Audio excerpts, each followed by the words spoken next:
Welcome to the Making Sense podcast. This is Sam Harris.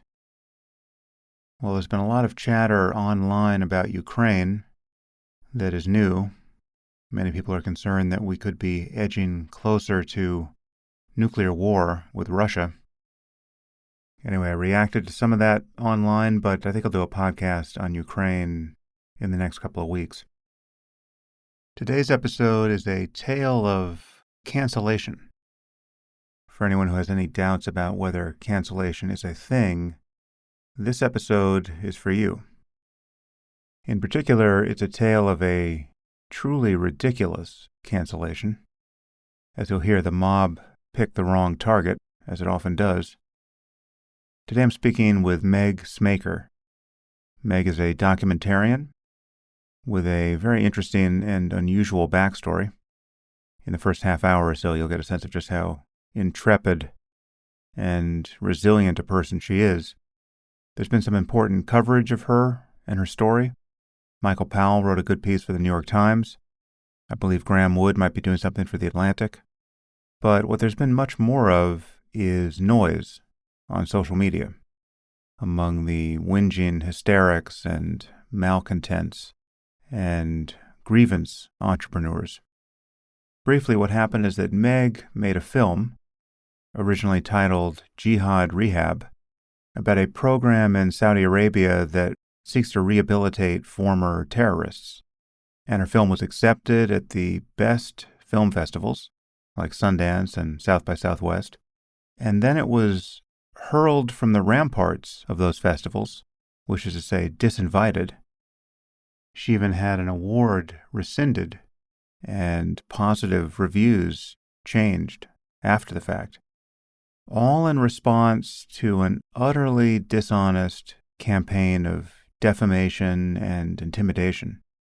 So this is a story of what happens when a creative person has her dream come true, because for a documentarian to get her first feature into Sundance is a truly wonderful thing.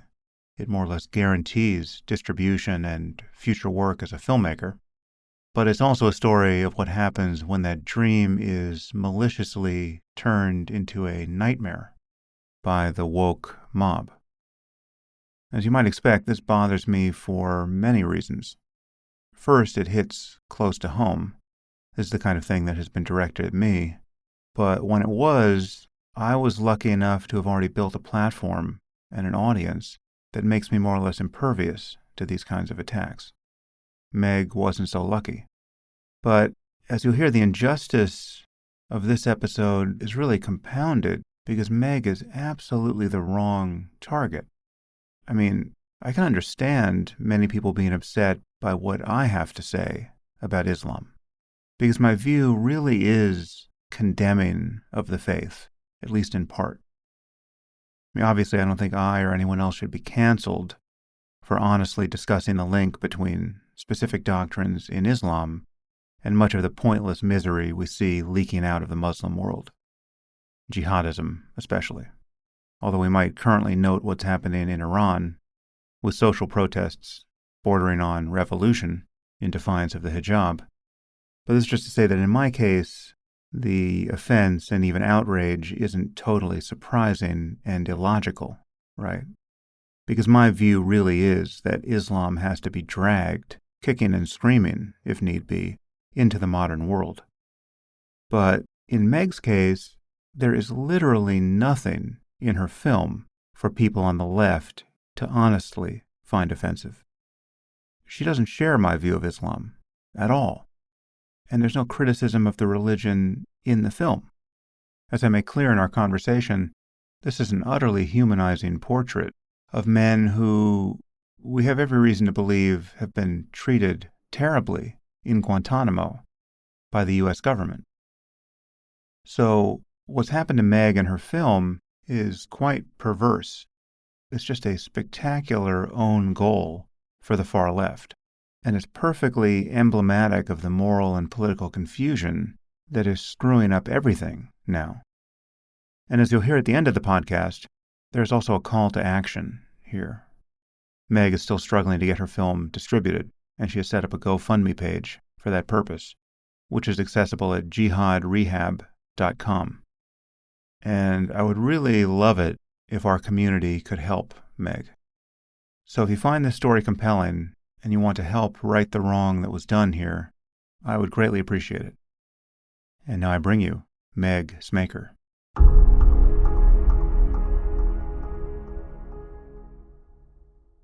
I am here with Meg Smaker. Meg, thanks for joining me.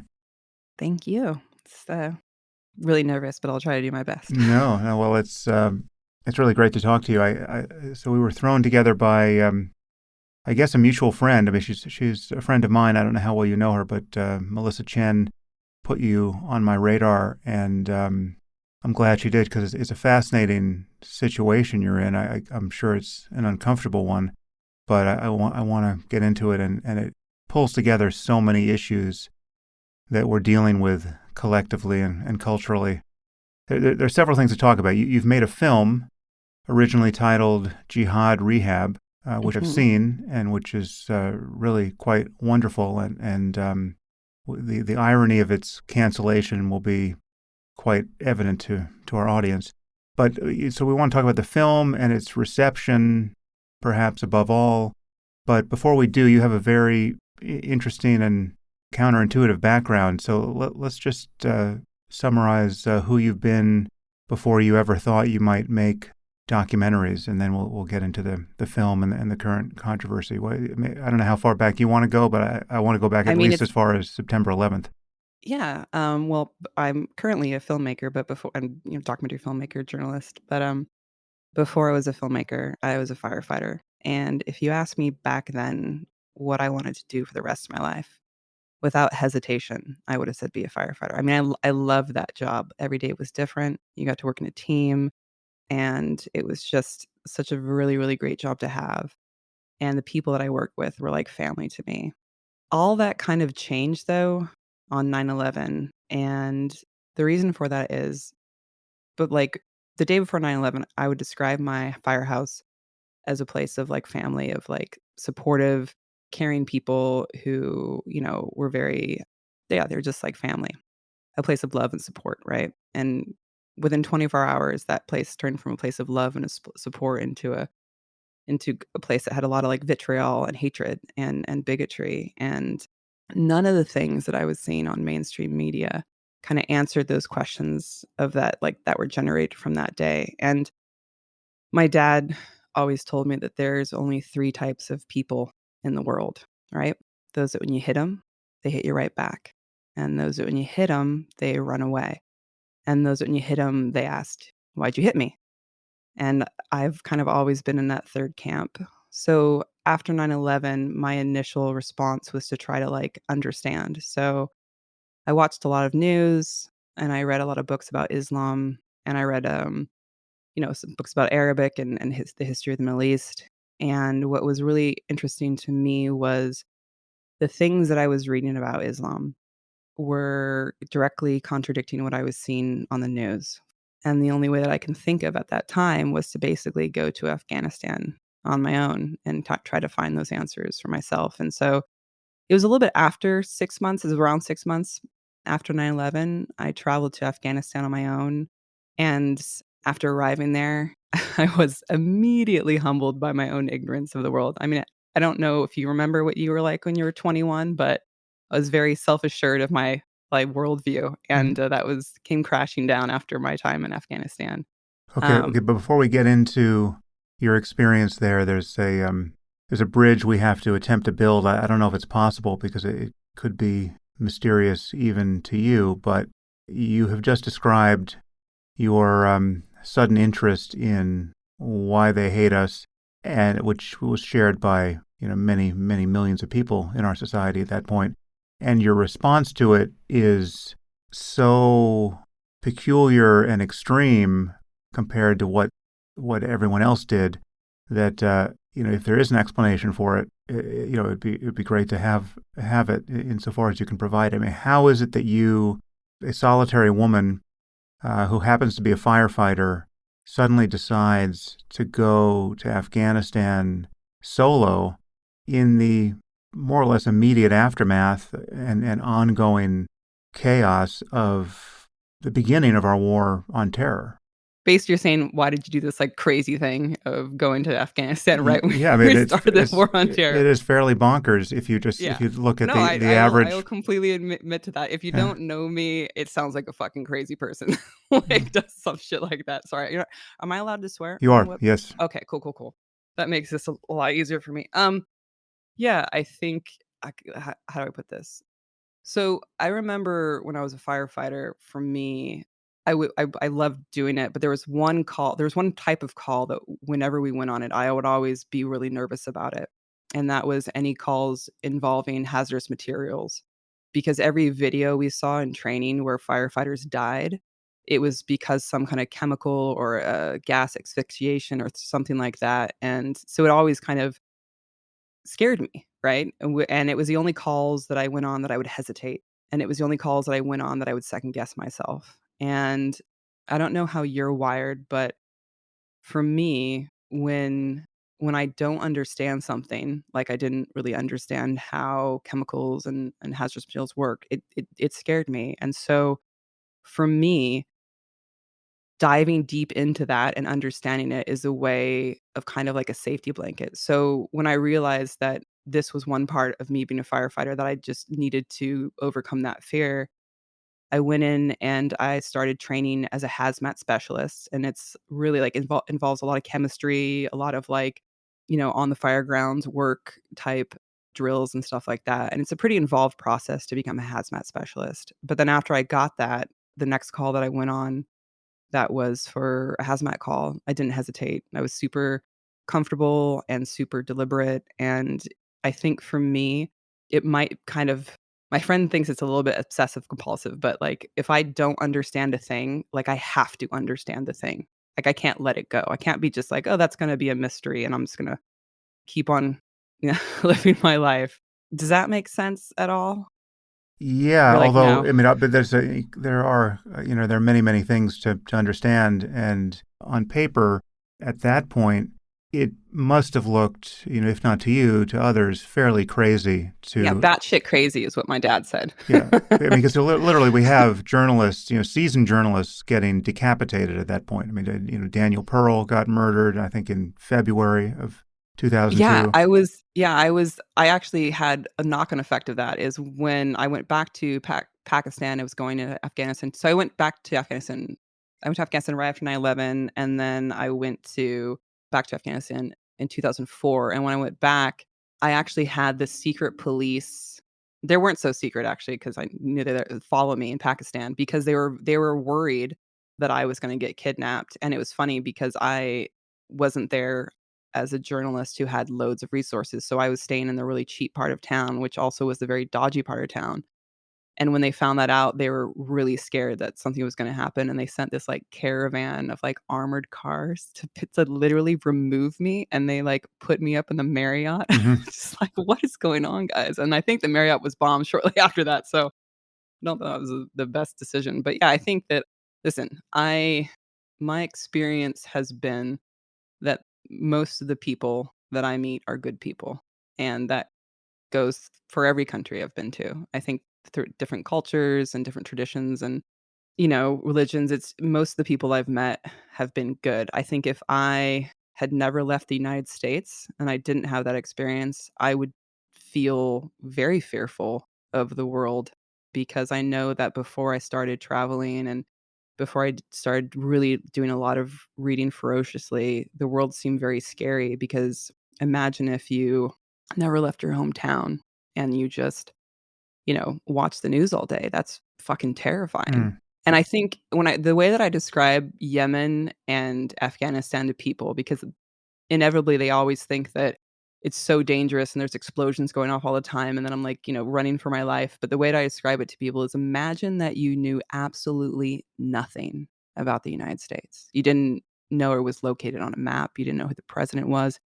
You had never seen any movies from there. The only thing that you knew about the US was what you read in the New York Times and about like the rapes and the robberies and the killings. And you would think that America was like Mad Max on crack. And you're like, that place is dangerous. I'm fucking never going there. Mm. And I feel like a lot of the times, like living in Yemen, most of my friends and family were like, and then initially they were super scared for me. But, when you live in a country like that, or, even going to Israel or other countries that I've been to that are portrayed on the news in kind of like this hectic, chaotic way, I think the majority of the population, the majority of the time, does not experience that. Yes, there are, explosions here and there of like violence, but you also have like school shootings here. Like I remember when I was in Saudi Arabia, I had a taxi driver and he asked me where I'm from. And I told him America, and his first thing was like, "Oh, it's so sad about your crazy schools over there. Like, you must be so worried for your children Hmm. going to school." And I was like, "I don't have kids, but yeah, I think that's something that people do think about." But it's interesting that that's our view Yeah. of the states over there. So, yeah. Yeah. Sorry, Yeah. I Yeah. ramble on a lot, so No. just tell me to shut the fuck up if I go on too long. Sorry. No, it's great. So, Yemen, obviously, there's a significant civil war and humanitarian crisis happening there now.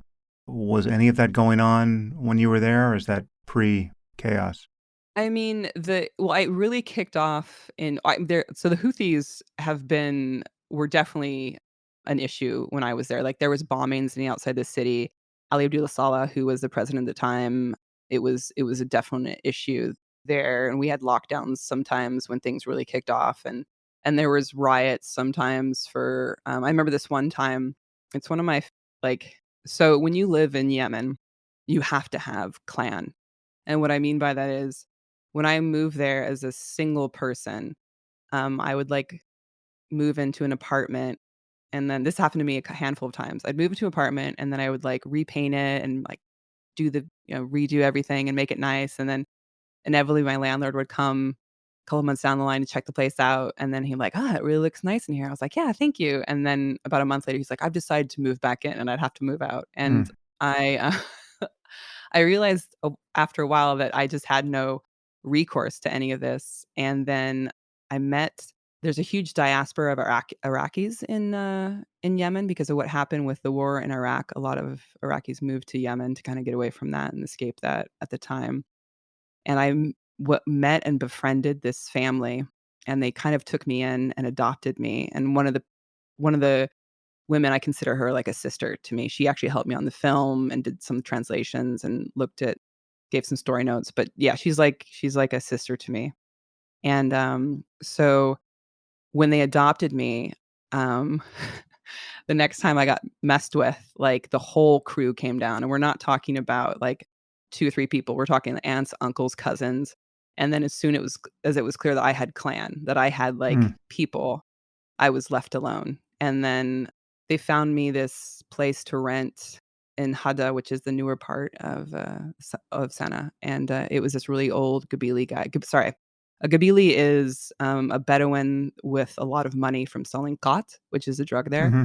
and, he was a huge fan of mine because, I was always put the rent on time, really, really low maintenance, and when the riots kicked off, this is very Yemen. When the riots kicked off, he sent 2 Hilux trucks with Toyota Hilux trucks with each of them had a 50 caliber gun in the back and right outside my gate to, like, protect me, and then he dropped off an AK-47 for me to have just in case just in case. And I was like, "Oh, I love Yemen. It's this hospitality, Yeah. it's great." Yeah. Well, yeah, I'm seeing the hospitality, although the safety is looking questionable at this point.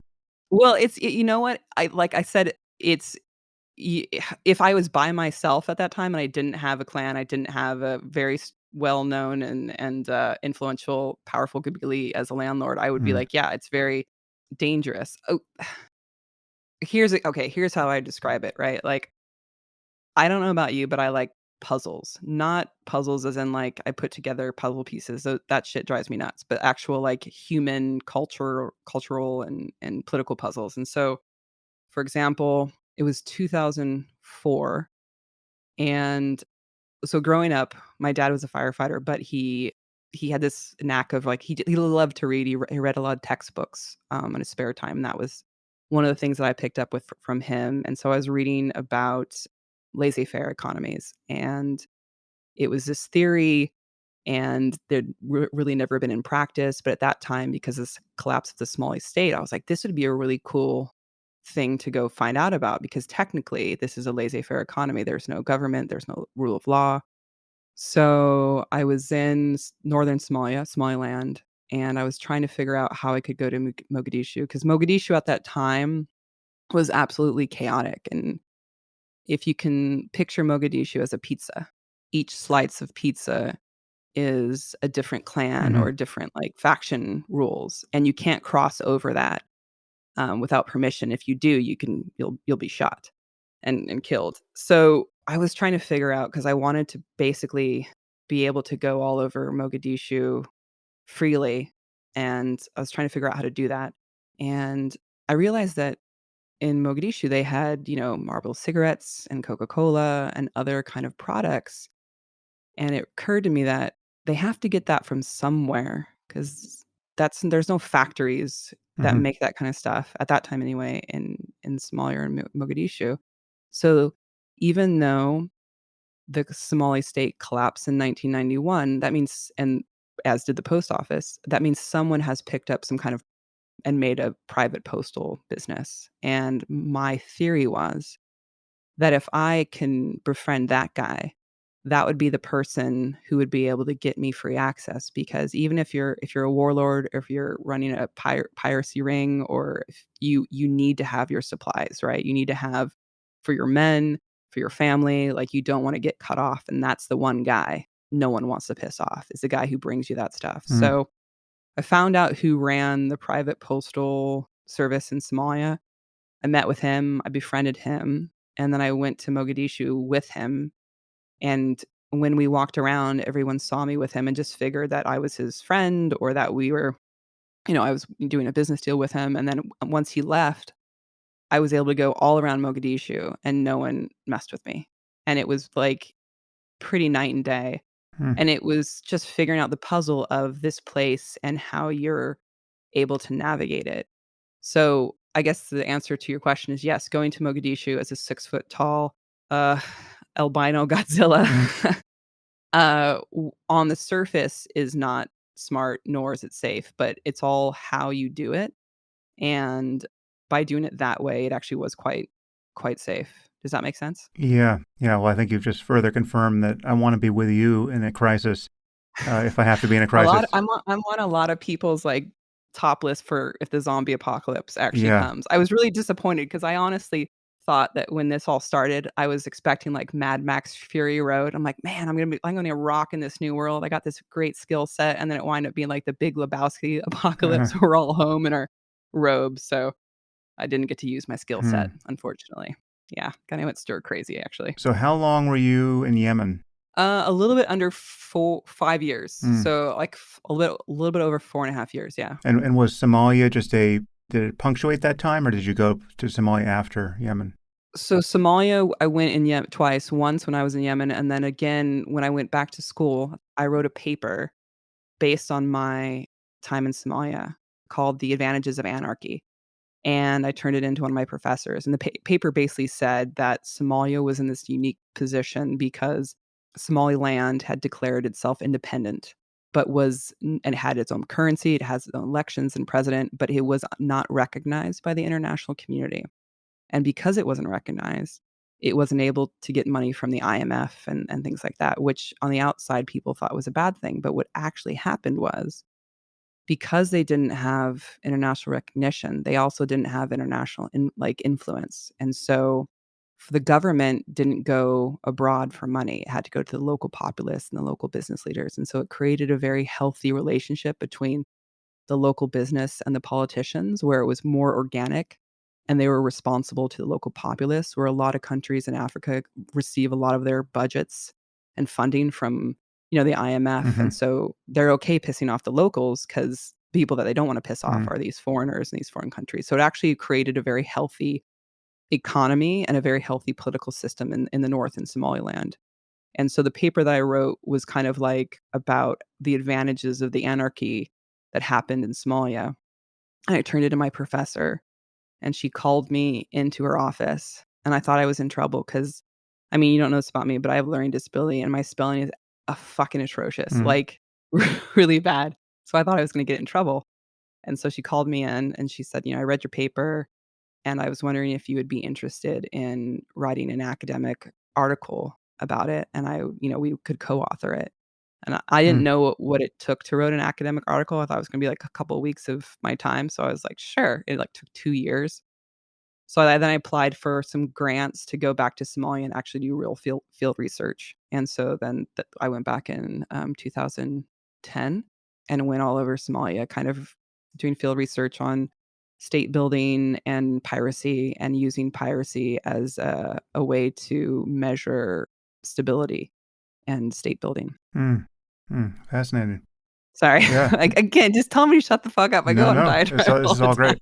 So, but I do want to get to the present concern. Yeah. But so you, I guess, one more step along the way. So you have created this, still by my lights, fairly insane cultural exchange program for yourself, and it's all working out. You've spent years in Yemen. You've had adventures in Somalia. At what point do you decide to become a documentarian? That actually happened while I was living in Yemen. So when I was in Yemen, I was teaching fire. I was the head instructor at a firefighting academy. So I taught Yemeni men how to fight fire. And which that's a whole different story how I got that job. I don't know if you know this, but women aren't firefighters in Yemen. I can imagine. Yeah. I remember my first day, I walked into the classroom and they didn't know I spoke Arabic. I walked in the classroom and I could hear them whispering and they thought I was the secretary for the instructor. And I started writing on the board and they're like, wait a minute, this is our instructor? And they completely ignored me, like completely. And You must have been in many situations where people assumed you could not understand Arabic and they're talking about you in front of you and then you disabuse them of that. Yeah. I love that. Yeah. I love it because I don't look like I would speak Arabic. You don't look like you speak Arabic. But so the first day I literally went home and I was almost crying because I thought, oh my God, I'm gonna get fired from this job.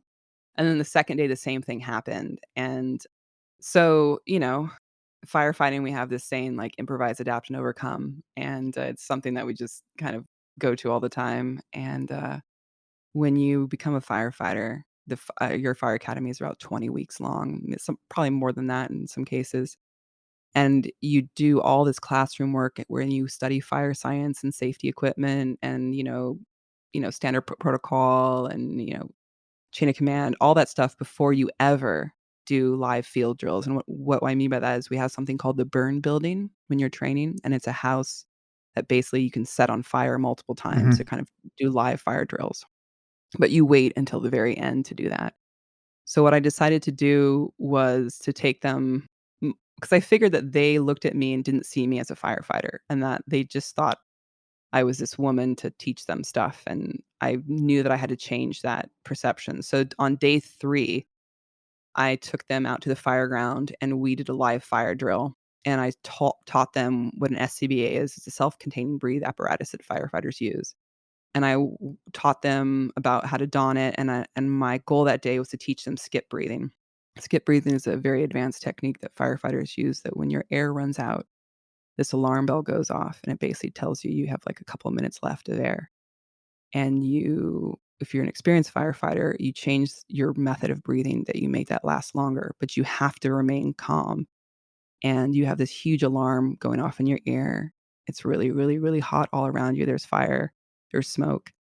And unless you have a lot of experience and a lot of training, you tend to freak out when that alarm bell goes off and you suck your air down even faster. And I knew that. So there's all these cadets and I took them in 2 by 2 to the burn building and I would shut off my air and shut off their air. And then the alarm would sound. And to the person, they all freaked out. This one guy tried to pull off his mask and I had to slam his body against the wall, like on his mask and yell at him in Arabic. I'm like, if you take this off, you will breathe in superheated air and you will die. So don't do that.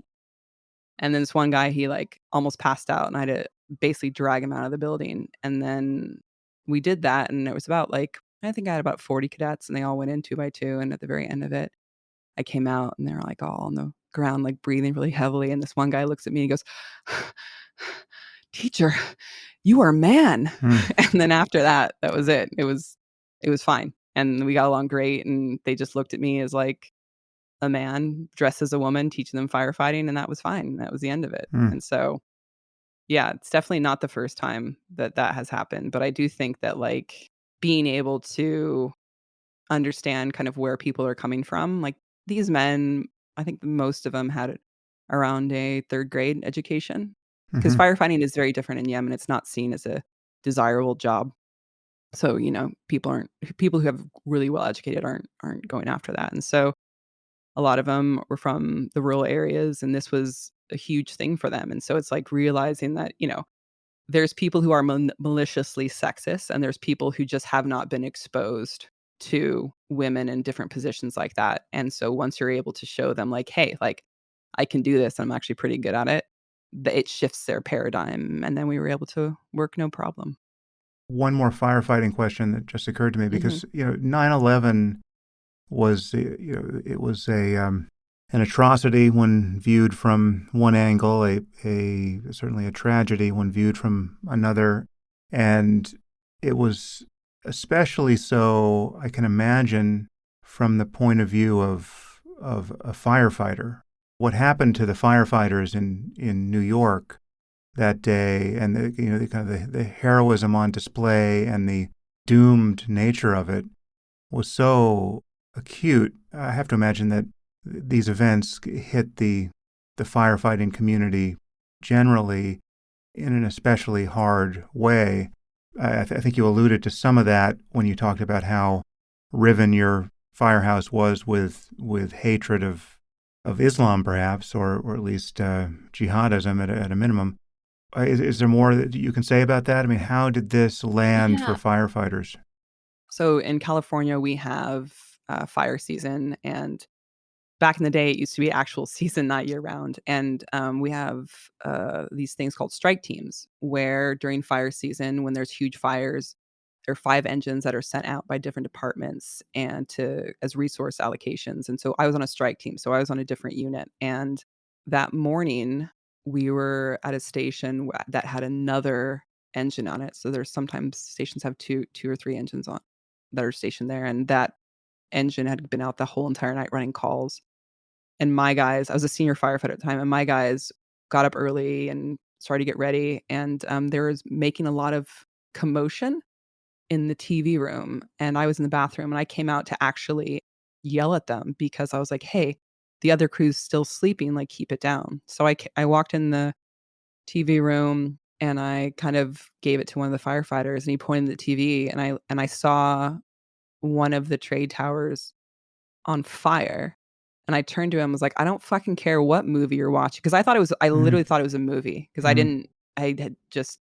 I just thought they were watching a movie or something. And he's like, "No, this is the news."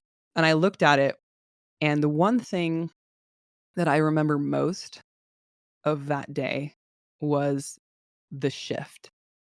And when the first plane hit at the firehouse, it was more like, "Oh shit, like, that's gonna be a crazy call," because normally you have either a plane crash that you go on or, like, a high-rise fire that you go on, but that was, like, 2. So we all, as firefighters, we were all talking about what kinda call that would kinda be on, how crazy it would go to do something like that. And what you have to understand is before 9/11, all the training that we got was that steel reinforced buildings don't collapse. Yeah. So when you went to a high-rise fire, you set your incident command system at the bottom floor, right? So we knew there's loads of resources and loads of firefighters and chiefs always were gonna be at the bottom floor, and so we knew that.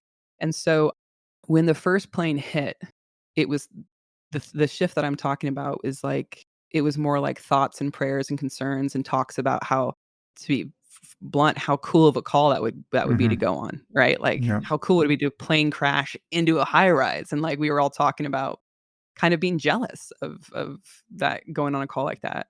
And then there was a palpable shift when the second plane hit, because it was very clear when the first plane hit, we thought it was some kind of accident. And when the second plane hit, it was the shift was so palpable, because Yeah. it went from concern and thoughts and prayers to rage Yeah. and vengeance. And it was interesting to me because the facts were the same. Plane had hit the building, people had died, and it was tragic. Those facts were the same, but because the perceived intent had shifted from accident to this is an attack, this is on purpose, Yeah. that shifted the whole paradigm at the firehouse. And so that to me is one of the things that I remember so vividly from that day. And also that, and then when the towers came down, everyone in the firehouse was silent because we all knew where all the firefighters were Hmm. because the incident command system had to be on the bottom floor. And so we knew that probably before the rest of the nation did, that hundreds of firefighters had died. And so Mm. the reaction was, so firefighting is not like normal jobs. It's not like you go to an office and you just do a 9 to 5 with someone. It really is like an extended family. And so I trained with guys in my department. I trained with guys from FDNY. I trained with guys from Louisiana because I did a lot of search and rescue training and USAR training, which is like when the Oklahoma City building exploded, they'll send a USAR team, and it's basically, I think it's 72 firefighters who are trained in different things, hazmats, low angle rescue, confined space, different specialties, and they'll Hmm. send a team to that site to manage it. And so you get to train with other departments. And I think it's also like like when I was traveling in Pakistan, I brought some shirts from my firehouse with me, and I actually stayed at a firehouse in Pakistan, and I gave them some firefighting shirts. And it was, yeah, they just welcomed me in. They were very curious about women firefighting in America, but it is an extended family that actually goes beyond the borders of the US. And it's just a different kind of profession because the way I describe it is it's a very unique job when you're exposed constantly to other people's, like, most traumatic moments, Hmm. and it attracts a certain person, and it kind of develops a certain personality to where when you meet another firefighter, there's this kind of look of like, "Yeah, you know, You've, you've been through the shit yeah, too." you've seen it all. Does that Yeah. does that make sense? Yeah. Yeah. Yeah. So there really was no expectation on your part when you saw the fires burning out of control in both towers that the buildings themselves were going to start to pancake and come down. Oh, no, absolutely not. That's the thing, like, absolutely not, because Mm. that's not what we were taught. Like, literally, it was when they started to collapse, it was shock Mm. because, I was not stationed in a place with high rises, but I knew firefighters who were, and part of the training that you do is setting up on that ground floor for your incident command system. And so, like, and again, part of firefighting is you have to learn about building construction, you have to learn about hazardous materials, you have to learn about medical stuff. Like, it's a pretty great job if you're a person who gets bored easily because there's always new stuff to learn about. But yeah, we all the building construction training that we had, it was like steel reinforced buildings don't collapse. Yeah. And then that was the golden rule. And then they did, and then the whole world kind of shifted. Yeah. Well, in defense of our erroneous assumptions, no one had ever flown a fully fueled passenger jet into a high rise to see what would This happen. is true. Um, Jet fuel burns really hot and hot enough to melt those kind of steel reinforced beams that, and no matter how thick they were. So it was yeah. something that hadn't been tested before. Yeah. Well, you'll get a few emails from 9/11 truthers after this. So, uh, Okay, I'm gonna go on a tangent. Can I just tell you this? In the Middle East, there's a lot of conspiracy theories. hmm. That's just part of there's a lot of conspiracy theories also around 9/11, and almost to a person, people that I talked to in Saudi Arabia all thought 9/11 was an inside job either done by the Israelis or done by the United States as an excuse to go to war. Right. And I remember there was a guy that I'd met there, really nice guy, Abdullah, who I would classify super conservative, very, very religious, but salt of the earth, fucking good human, just a great human being. And he was adamant. He was adamant that it was like an inside job and America did it and XYZ. And I remember like he acted as my driver at sometimes, and I went to go interview Khalid. Do you know the guy who opens the film, the bomb maker? Hmm. So Khalid his interview was 10 hours long. He was just such a fascinating person. And he was with Osama bin Laden on 9/11. And so we talked a lot about that and his experience. And Abdullah was in the room for part of the interview. And that part, it was about Khalid talking about, 9/11 and the attacks and being with Osama bin Laden and the plan and all the other stuff. And I remember leaving that interview, and I got in the car with Abdullah, and this is from the horse's mouth, the guy that was next to Osama bin Right. Laden on Right. 9/11 telling how it done. That's Yeah. why I Who looked at took Abdullah, I'm credit like, for it? Yeah. yeah, I was Yeah. like, "Abdullah, like, after hearing that 10-hour interview, like, have you changed your mind about this being an inside job?" And he's like, Meg, yeah, I think maybe you were right." And I was like, "Yeah, it only took like 10 hours, Right. like Osama bin Laden's best friend telling you this." So I was like, "Okay."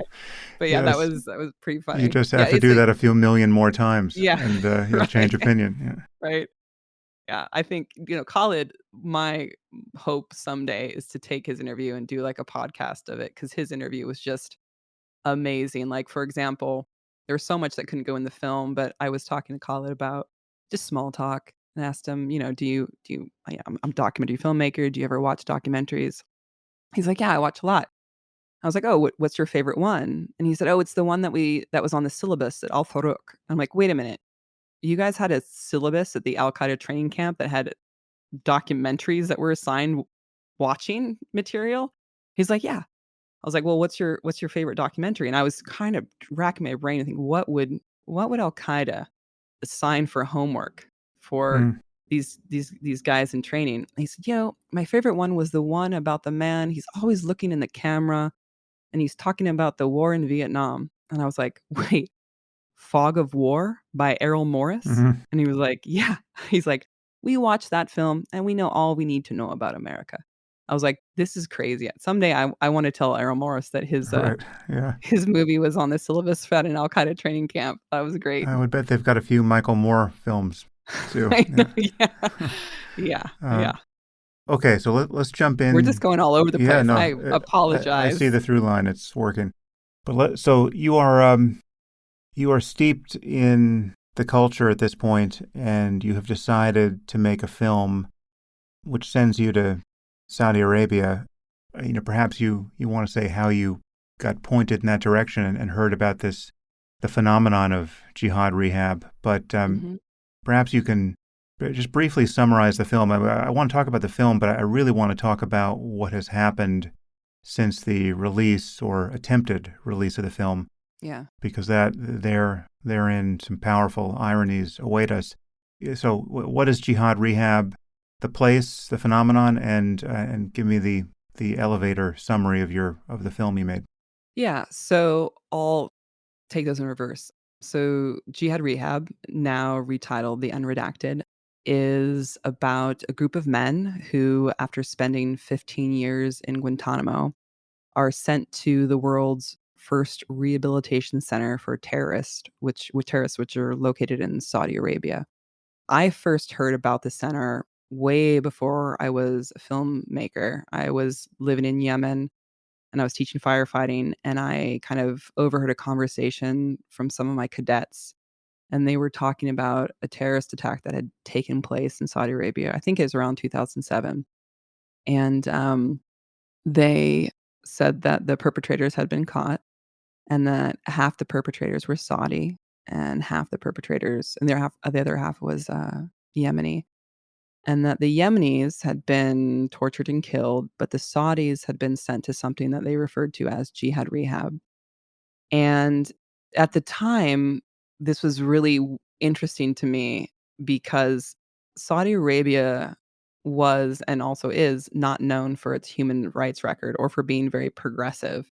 And so it always kind of perplexed me why this very conservative country was running some kind of progressive rehab program for terrorists, and it always kinda stuck with me.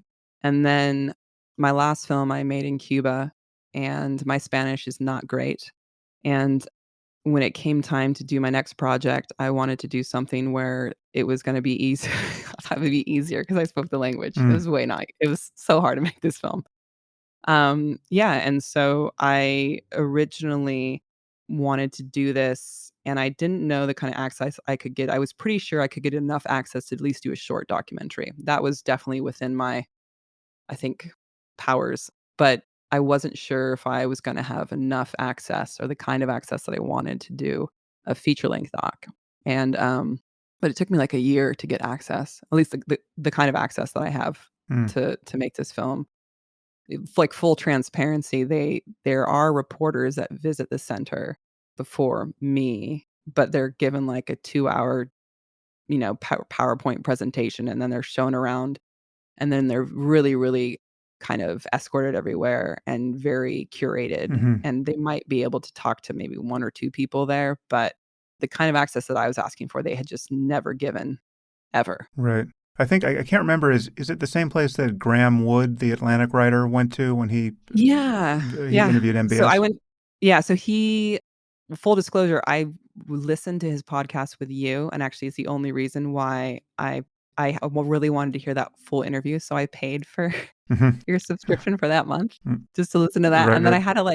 I had to actually, like, stop my subscription that same month because when you get canceled like I did, you're really poor. Well, So even though I loved your podcast, so with Graham, I was like, "I can't afford to keep on doing this." well, So I've got some connections over here. Let me hook you up with yeah, a subscription. Yeah. can you talk to the person Yeah. in charge?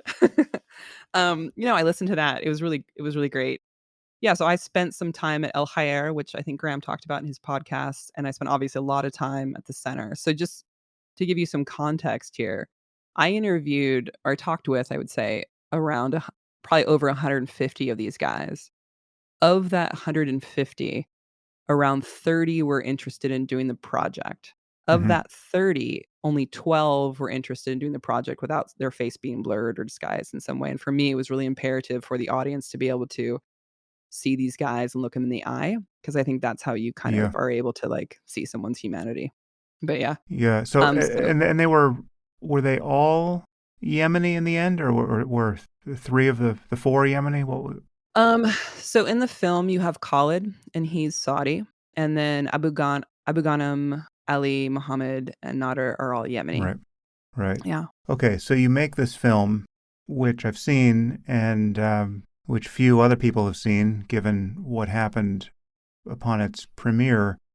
Let me say, maybe I'll just say this at the outset. I mean, just to set people up to Well, understand what. you saw the film, like, before you saw it, you heard about it, what did you think you were gonna what were your expectations before you watched the film? Well, I was because Melissa got in touch with me. I was set up to understand it appropriately. I sort of knew what I was getting Mm. into, but nevertheless, I was surprised upon watching it how insane its reception was. That what you've produced in this film, apart from it being just a very professional and well done documentary. I mean, this is the kind of thing you'd expect to see on Frontline or Netflix or any place that Hint, hint, hint, yes, distributors.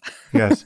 Um, but it's just a remarkably compassionate and humanizing document, right? I mean, so to give people a heads up here, I mean, I want you to run through everything that happened once it premiered at Sundance, but one would think this is precisely the kind of film that people who have criticized me for Islamophobia would want people like me to see, right? I mean, it's literally impossible to watch this film and not have serious misgivings about how we've conducted our side of the war on terror, and serious misgivings about Guantanamo, for instance. And I mean, you totally humanize these guys. And if anything, I could imagine the concern for criticism, going into this would have been that you'd be worried you were perceived as being soft on terrorism, right? Or just taken in by the humanity of these guys and not really getting, the nature of the evil we had to deal with and still have to deal with out in the world, right? So like you'd imagine, if anything, you could imagine some criticism from the right or from even someone like me. I mean, I'm not a creature of the right at all, but I'm someone who, like you, 9/11 had an instantaneous impact on me, but the direction I took it is a real focus on the problem of jihadism and that focus is often misunderstood. It's not at all an animus against Muslims generally as people, and it's certainly not any symptom of xenophobia on my part. And, I'm not at all surprised at the humanizing story you're able to tell in this film.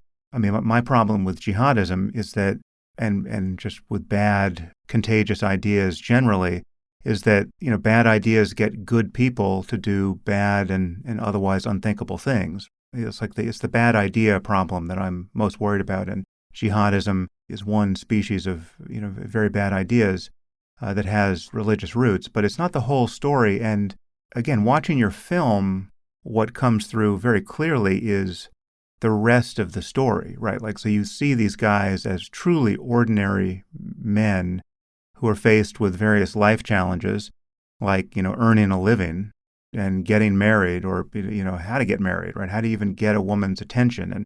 And you see this quite standard set of social problems, and you see the way in which, jihadism can capture that and leverage that. And, ideology and religious belief aside, you see other variables there. And that really is your focus in the film. So the irony, and we're going to talk about what happened once you made this film. The irony is that this is, from my view, this is it's almost the perfect rejoinder, or should be. I mean, again, it's not a true rejoinder because I don't reject anything in your film, but it should be perceived as the perfect rejoinder to everything I've said about Islam and jihadism, right? It's it is the thing you should want me to see if you hate what I've said. I honestly thought you wouldn't like the film. Right. I mean, I don't listen to your podcast religiously because I'm poor, but the few things that I have, seen the clips online and stuff, I was like, oh, I'm sure intellectually, I think that you would have been fascinated by it. But I was prepared for you to be like, I watched your film, Meg, and I didn't like it, and here are all the things I think you did wrong. I should be the person who should be criticizing you for this film, and certainly anyone to the right of me. That's where you would think it would come from. But and honestly, I say we. I always say we. I should say me more often. I thought and believed that this film was going to be atrociously attacked by the alt-right, and because of that, I took a lot of steps, both pre, during, and post-production, to buttress up against those. What I mean by that is I knew that so typically when you make a film and most of the film's in English, but there are places where it's Arabic. You hire a translator to do the initial ones, and then you hire one translator to go in at the very end and make sure and spot check and make sure everything's on the up and up. Because I knew that this film was gonna be just ripped apart, we didn't hire 1 or 2, we hired 3 different translators to go through the entire film before we picture locked, to make sure that every single word that was in there was correctly translated, because I thought that if something was off or wrong, that they would use that one thing to say, "See, this isn't right," and therefore the whole film isn't right. And so I went through the film with a fine-tooth comb, and as did our lawyers, and we have this law firm called Donaldson Callif, and you've never heard of them, but they are the top lawyers for documentary films. They've represented all the Oscar award winners going back 10, 15 years, and they're really well respected. And they went through the film, and they kind of was like, "Yeah, you kind of went way above and beyond what you really needed to do to clear this film." "Yeah, because we're gonna get ripped apart once this thing gets out there." And I just, I am also an ex competitive boxer, and so I'll use that metaphor. And I was expecting the right hook, and I wasn't I wasn't prepared for the left cross. So therein lies the problem. Yeah.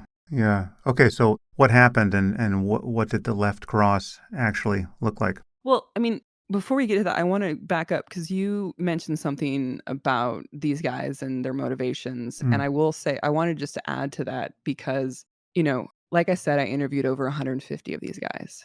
And some of the interviews lasted 10 minutes, some of them lasted, call it up to 10 hours. And after a while, I began to see this pattern of that they would fall into one of 4 categories. Not all of them, there was exceptions, but, one of 4 categories in terms of how they got into this lifestyle or this world. And I think what was really interesting to me was that of the 4, there was only 1 that actually had to do with religion, and the other 3 had nothing to do with religion. So when Mhm. you were talking about, like, jihadism, this, like, bad idea thing, that wasn't a universality from the people that I talked to. And again, I only talked to, like, I didn't talk to thousands of them, but it was, a little bit less than 200. Right. And But so also, I should just note, you have performed a kind of psychological experiment in making this film, and what you got is the very definition of a self-selecting group of people who were willing to talk to you, right? Oh, yeah. Well, I So, will say that the people that were willing to talk to me, so let's back up. So how I got access originally, and the reason why I was able to talk to so many of them was, so when you operate in a regime, a dictatorship, be it Yemen with Ali Abdullah Saleh, or, anytime that there's an authoritarian regime, going through official channels is always, in my opinion, kind of the worst thing to do. The way to get access in those kind of places is by building relationships and back channels and whatnot. So, like I said before, it took me a year to get access, and part of that was building relationships with people who were influential and who had friends in powerful places. And the one thing you have to understand about Saudi Arabia and other dictatorships is they'll never tell you no, but that what they will do is they'll throw hurdle after hurdle after hurdle after hurdle in front of you until mm, you kind of just give up. And there are a lot of things that I'm not good at. I'm a horrible speller. I'm very, very bad when it comes to, like, directions, but I got tenacity for days. So it was I was up for that challenge. So we'd been going back and forth for about a year. And I remember at one point they said, what, we went to the prison and we went to the rehab center and none of the men want to talk to you. So that's the end of it. And I said, "Well, why don't you let me just let me talk. Let me just go to the rehab center and to the prison and talk to these guys." And they were really reluctant to do that. And so we were going back and forth for a long time. And so finally I was able to put enough pressure on the right people to where they acquiesced. And they said, "Okay, we will let you physically enter the prison and the rehab center with one caveat. And here's where the hurdle comes in." They said, "You're not allowed to film one frame of video unless these guys agree from the jump to be part of your project." Meaning I couldn't spend months trying to get to know them and make them comfortable with me. They had to, like, agree from day 1, mm, which they knew was never gonna fucking happen because a lot of these guys were either fresh off the plane from Guantanamo, where my country had just tortured them for a long period of time, or they were, like, fresh, like, for back from Syria and fighting in ISIS. And so, and they were right. When I first they let me in the center and they let me in El Hair, and when I sat down with the first batch of people, there was the older Al Qaeda guys, and I started talking in Arabic, and they wouldn't even acknowledge my presence. They wouldn't even, like, answer any of my questions. Some of them wouldn't even look me in the eye. And then I went to the next group, which was, like, the younger ISIS guys, and same thing there. mm, But what had serendipitously happened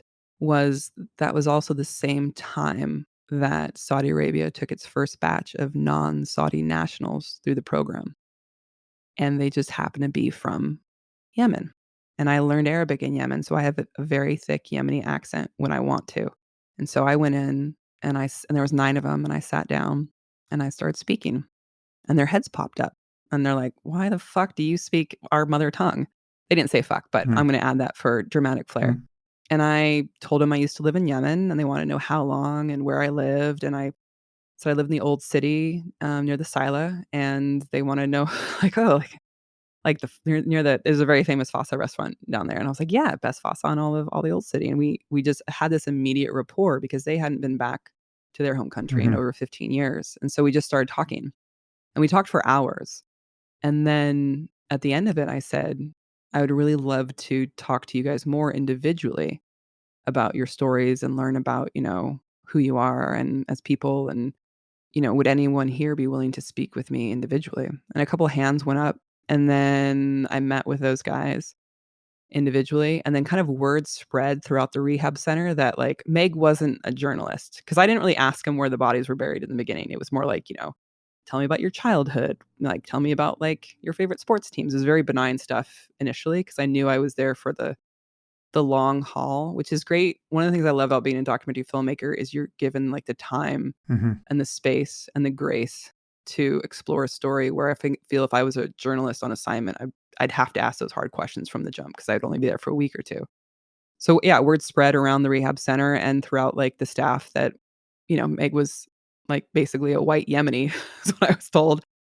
And so I was able to talk to a lot of the guys that initially wouldn't talk to me. And even though a lot of those guys didn't want to be part of the project, with the exception of a handful of people, El Hayer, who just would not meet with me at all, it was self-selecting for the project, but I think I spoke to most people, and I don't know. I mean, I would say I probably spoke to, maybe there was like, I'd say 10 to 15 people that I met that absolutely wanted nothing to do with me. But other than that, I was able to talk to quite a few people. But getting back to the original thing, after talking to all those people, and yeah, it is self-selecting in a way, I started to notice a pattern. And so it came down to like four different motivations. And that's why there's four different characters in the film. So the first one, and I think this is the one that most Americans are familiar with, is the cause, right? Like, I see Muslims being persecuted or being oppressed, and I want to go and defend them. And it's my religious duty, right? And so that's like Abu Ghanem, where he talks about going to Bosnia when he first got into this to go defend Muslims in Bosnia. So that's the one that I think most Americans are familiar with. But the other three have nothing to do with religion. So the next one is economic necessity, right? Like you have someone like Nader, he says in the movie. Just to be clear, I would put a 0.1 cause ahead of that first cause, because I mean there are many jihadists. They may pay some lip service to defending their fellow Muslims, but in many cases that's not even the rationale. It is much more about paradise. I mean, literally, we've got people who dropped out of medical school in London to go fight for ISIS, and they're fighting other Muslims for ISIS. I mean, it's got nothing to do with saving the Bosnians who were left. Yeah, but I mean, that's an interpretation of the cause, right? So, Right. like, I spoke to a lot of men who do subscribe to a certain ideology, right? And so it's like, unless you're this specific type of Muslim, this Salafi type of Muslim who describes to these certain rules and ways of living, then you're not a real Muslim, right? And in their mind, if you're not a real Muslim, then you're like an infidel and you Yeah. can be targeted. And so I think that's definitely an ideology part of it for sure. But it's still like them thinking they're doing the just and right thing, and it's a cause. Yeah. Like, so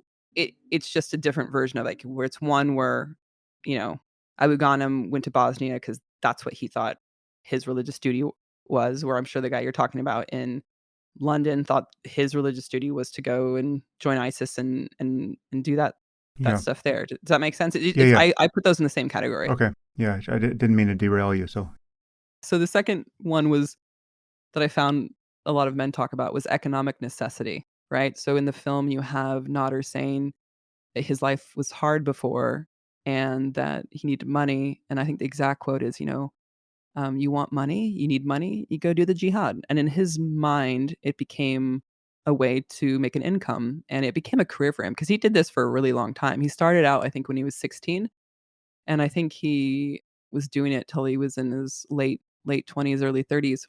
And so that's motivation number 2. Motivation number 3 would be pure pressure, right? So your family's into it, your friends are into it. That's Ali, right? His brother was really high up in Al-Qaeda. And in the Middle East, your older siblings or your fathers are very influential in terms of your life trajectory and your path and your decisions. And so Ali went to Afghanistan to an Al-Qaeda training camp because his brother was an instructor there and told him that he should go there. And Ali didn't really want to, but he was just like, he's my older brother. I got to do what he says because that's sort of the respectful thing to do. And then the last one, the fourth motivation that I found was more age dependent, more with the younger guys, and that was sense of adventure, right? So that's Muhammad. He said, I didn't want to go to school. I thought it was boring. I didn't want to work. This guy offered me a free ticket to go shoot rockets in Afghanistan. Like, heck yeah, I mean, you're 19 years old. You want to blow some shit up? Cool, travel, awesome. And I think that like what was really interesting to me is when I realize that, I also realized that, like, I had a lot of friends in the military, and I'd heard similar motivations from them, right? Like, I had a lot of friends who joined up for the military after 9/11. That's the cause, right? They're like, "We wanna join up, we wanna defend our country." So that's cause number 1. I have a lot of friends who, sometimes the best job in the state is with the military, economic necessity, that's job number 2. A lot of friends who come from military families and, that's just what their family does. That's motivation number 3. And then a lot of my friends who joined up who don't come from money but wanted to, see the world and travel and have those adventures, join the military, and that's, number 4. And a lot of people who join the military to go to school, right, Mm. as well, so it's kind of a monetary incentive. And what I realized after a while, talking to the guys, it wasn't never really about good and evil, it was more about time and circumstance. And even though, like, I will say not university, almost university, a lot of these men were younger and they were searching for purpose and they were searching for belonging, and that also played a big role as well. But I think those 4 motivations are the reason why we have 4 different characters in the film, because they all represent the nuance and the complexity of this thing. And so I think when people talk about terrorism and they equate it to Islam, I think that just strictly religion, I think it's a misrepresentation of the actual, at least my experience in Mm. interviewing these guys. Does that make sense? Yeah. Yeah. I mean, I think there's probably more to say on that subject, but it's not important here. But the most important thing to emphasize is that, anyone who has attacked me or anyone like me for Islamophobia should want me to contemplate a document of the sort you have produced, right? I mean, you have produced nothing like an echo of any of my diatribes about Islam and jihadism and my specific criticisms of belief in paradise and what work that does for suicide bombers and terrorists and in certain contexts. And so it's none of that, right? And yet you have been attacked explicitly as an Islamophobe upon the release of this film. So that's and I think there's probably perhaps you know more about this than I do, but I think it's a fairly organized campaign of counter PR against your film, and it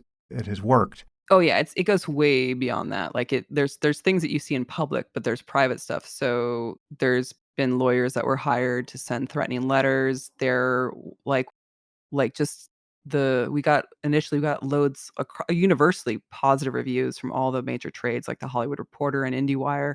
And then right after that, this group sent letters to all the places that gave us positive reviews and threatening lawsuits. And then subsequently, a lot of those publications changed the wording of their reviews, which I Mm. thought was quite shocking. Well, But yeah, so it was a very coordinated, like, I just wanna be clear on something here. I think that whenever you make a piece of work, be it a book or a movie, and you put it out into the public space, being criticized is part of that process. And I think that is a good thing. I think criticism is something that is helpful for dialogue and also sometimes can make you a better writer or a better filmmaker. However, I differentiate between criticizing a piece of work and orchestrating an actual attack to take it down. And there's difference between tweeting, "I don't like this film," and then hiring lawyers to try to scare people off the project or scare buyers off and or harassing people online. Like, so for example, Sundance announced a lineup of the documentaries on December 9th, and the film would have its world premiere on January 22nd. So this is 2021 into 2022. yes, Yeah. correct. So but the announcement was around the 9th, but the attack started on the 10th. So the attack Mm. started way before anyone had actually seen the film. Right. And initially, if we're being completely honest here, initially, the amount of, like, rage and anger that was directed at a film that no one had seen and a filmmaker that no one really knew, I think a lot of people, their initial response would have been to either attack back or been like, you haven't even seen my film, so screw you. But that was not my initial response. I actually, in the beginning, but this is before I found out some information later, but at the beginning, I actually understood it. And here's why. When I was a firefighter, I went on a call once where this kid had been seriously injured and would probably lose his hand. And when we showed up on scene, the mom was crying and the kid was bleeding out. And the father, he was fucking pissed. Like, we showed up and he was just like, "Where the fuck have you been? You're so incompetent. Like, what's taking so long?" And he had this anger and rage that was directed at us, to the extent that I looked at my captain like, "Are we safe? Like, is this guy gonna come after us physically?" So we got the kid bandaged up and packed him up in the ambulance, and right after the family was out of earshot, one of the other firefighters said, "That guy's lucky I didn't fucking deck him." And my captain, because he's older and wiser, turned around with this is about to be a teachable moment look on his Mhm. face. He said, "Listen, what you have to understand is that in this job, you are interacting with people at the most traumatic moment of their lives. And trauma is a very tricky thing. People respond very, very differently," he said. "And it's very unpredictable. Some people cry, some people laugh, and some people get angry. And that guy, even though he was angry at you, it is not about you. That guy doesn't know you. He's never met you before, but he has just seen his kid seriously injured and probably maimed. And the way that he's dealing with that traumatic moment is through rage. And even though he's yelling at you, even though he seems like he's just has this rage towards you, you have to understand that it has nothing to do with you." Mm. And so when we started getting the attacks before anyone had ever seen the film, initially I thought like, "Oh, this makes sense to me because number one, what you have to understand is, like, every other film before this film that kinda talks about terrorism is very sensationalistic, is very kind of fear-mongering. And so if I was a documentary filmmaker and a Muslim, and I saw that Sundance had programmed a film about terrorism done by this white lady, who's not a Muslim, I would think too that, like, "Oh, like, not another one of these films," right? And so, also, because, like, my sister who I told you about that kind of adopted me in Yemen, she now lives in the States and in Texas, and we talk quite a bit, and she's told me over the years about her experience in this country being a Muslim woman who wears the hijab. And so, for example, she landed in America from Yemen when she moved here she was living in Iraq, and then we fucked up Iraq, Mm. and she moved to Yemen, and then Yemen went to shit, and then now Mm. she moved here. She was born in the States, but, she grew up in Iraq. And, so she came here, and she said that she went through customs and immigration, and she took 3 steps out of the airport, and she was 3 steps into America, and someone walked up to her and spit in her face and told her to go back to where she fucking came from. And that was her introduction to this country. And so over the years, I've talked with her about her experience, and I have a lot of friends who are Muslim. I'm really close with my executive producer, Mohammed. He's Yemeni, Muslim, and we've talked about his experiences as well. Although they're not as harsh, I think, as Raged's, because she wears a hijab, and a lot of people mistake Mohammed, he said, for being Mexican. Mm. So he's like, "I can pass as Mexican sometimes, it's better." But I think that, like, knowing the amount of just I don't wanna say tacit bigotry that they have to kind of experience on a pretty regular basis. Like, post 9/11, Muslims were treated very differently in this country, and I think unless you're in that culture or you Mm. have really close friends who are in that culture, you're unaware of the toll that takes.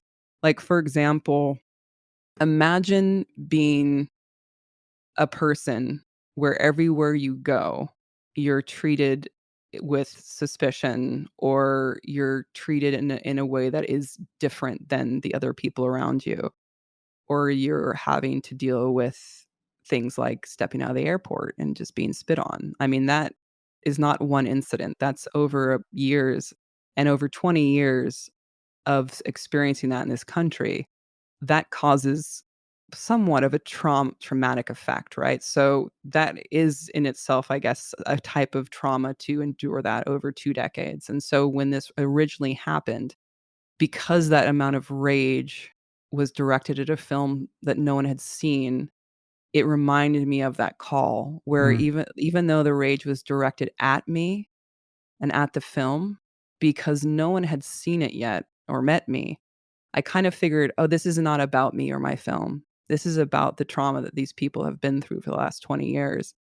And the assumption that this film is going to add to that and add to the problem of the stereotypes that are, propagated in this country about Muslims and about Islam. And Mm. so it was really interesting. So the imam that helped us on the film, he told me that when he was first told about the film, his first response was like, "Ugh, not another one of these films about Islam and terrorism and jihad." And then he said once he saw it though, he goes, "Meg, if you're gonna watch any film about terrorism, this is the one people need to watch." Mhm. And I was like, "Thank you." And so he actually went from being very skeptical of the film to then coming on as kind of a consultant and helping us with some stuff in the film, and still is a really big champion of it for today. And he's really well respected imam, and he actually studied in Saudi Arabia as well, so he knew a lot about the kind of stuff that we had to do to make the film get it done in Saudi Arabia. Funny enough, Mm. his brother was also a firefighter on 9/11, but because of the bigotry that he faced post 9/11, he actually left the fire service. Mm. So, we had a lot in common. It was a really interesting conversation, Mm. but this is to say that before I got information down the line, my initial response to the hate that came at the film at me pre pre-premiere Was was understanding. yeah, Yeah. was understandable. Well, so I have a reaction to that. I don't want it to take us too far afield, and it will sound perhaps cynical because or I mean, in reality, it's probably I have more experience than you had at that point, being targeted by dishonest morons. So I would have viewed it differently, but the fact that you viewed it the way you did proves yet again how ironic it is that you are being targeted as an Islamophobe, as someone who's totally inappropriate to bring us this kind of analysis of the phenomenon of terrorism and our response to it. It's quite insane what is now about to unfold for you. But I wanna be clear that I felt that initially, but Yeah, then things happened that made me change. yeah. And you, Like, yeah. so for example, before the premiere, it was, like, less than a week after the announcement, I was got a very distressing email from a translator that we worked with in 2018. So even though my Arabic's it's pretty rusty at this point, so I couldn't translate the film myself. So, we hired a bunch of translators. He was one of them, really good guy, and he sent me an email that was really disturbing, basically saying, like so this guy was so excited when the film got into Sundance and that he translated a film that was gonna premiere at Sundance, that same day, he bought a ticket to Park City because initially Sundance was supposed to be in person, but Mm. it went virtual basically because of Omicron. And so he bought a ticket to Park City that day, and then he also posted on all his social media about, you know, having translated this film that was going to Sundance. And soon after, he was contacted by one of these people who were attacking the film, and they messaged him, and they basically said, like, "You have to come out publicly against this film and tell people it's Islamophobic." And he responded, "Actually, I haven't seen the film yet. But I don't think that that's this film because the footage that I saw, or at least I translated, was very humanistic and very, like, character driven and not like that at all." And then she messaged him back and basically said this was kind of the gist of it, I'm summarizing. "You're either with us or you're against us. And if you don't come out publicly for this film, we're essentially gonna blacklist you and you'll never work as a translator in the documentary community again." And this is a Muslim to another Muslim. Mm. And when he told me this, because he sent the initial email and I was really worried for him, so I called him. He was very shaken. He was really shaken by this. And I felt like absolute shit. Because here's the thing, when you're a director, you're responsible for your crew. And at that point, the crew was starting to get attacked, and I didn't know how to protect them, and I Mm-hmm. didn't know how to fix this. I didn't know how to make it stop, and I just I was really taken aback because on the one hand, I wanted to be super empathetic with these people who had experienced these last 20 years of trauma in this country and viewed my film as a threat to that. But the other hand, it's like, you don't fuck with my people. You want to come at the film? You come at me. But to come after my fucking translator? Hmm. No, that's fucking bang out of order. Like I was irately pissed. I made Sundance aware. Sundance didn't do anything. In fact, I think that, like, they handled that quite poorly. And so for me, I started to shift there when I saw some of the tactics that were being used by this main group. And then I shifted again in March. So up until March, I was trying to be I was trying to take what they were saying as face value, Hmm. right? Because I come from a place where I look at documentary filmmaking in some ways as a calling. So when I was a firefighter, it's definitely a profession that's a calling. And what I mean by that is there's a specific culture when you're doing something that is a calling. So if I work at Google, I don't think that's I don't think most people would call that a vocation if that's like a calling or whatnot. But in firefighting, we had a very strong culture of loyalty and honesty and sacrifice and duty. And even the shittiest firefighters that I had to work with sometimes, they might lie about how many women they slept with, but they would never lie about doing an equipment check. And so Mm. there was a baseline of like, you don't lie, you tell the truth, you take the hit for the team. If you're a captain, you take the hit for your firefighters. If you're a chief, you take the hit for the captain. It was this chain of command. If you're a leader, that's what you do.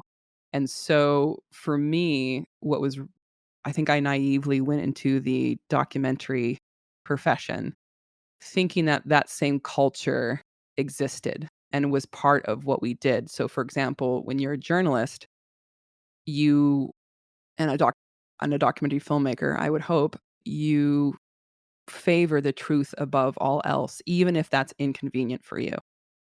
And what I mean by that is there's a lot of people who during the whole Me Too movement were like, "Believe all women." And there's some women who lied about stuff, and it's very inconvenient to tell those stories about women who were deceptive and that stuff when you're trying to further a cause. And if you're an activist, you don't highlight those stories. You ignore those stories. But Yeah. if you're a journalist, yeah, it's inconvenient to talk about them, but that's just the fucking truth. So to ignore that, I think if you're a journalist and you ignore those stories, then you're no longer a journalist, you're an activist who writes. So in the beginning when this all happened and we were getting all this, like, hate before anyone's seen the film, But take me back. So you get accepted to Sundance, yeah, and then Sundance goes virtual. You're getting this hate even before the film is broadcast virtually at yeah, Sundance. Take me from there, but I guess I'm interested yeah, to know when the wheels really start came to come off. off, Yeah. and you just have the time course of that.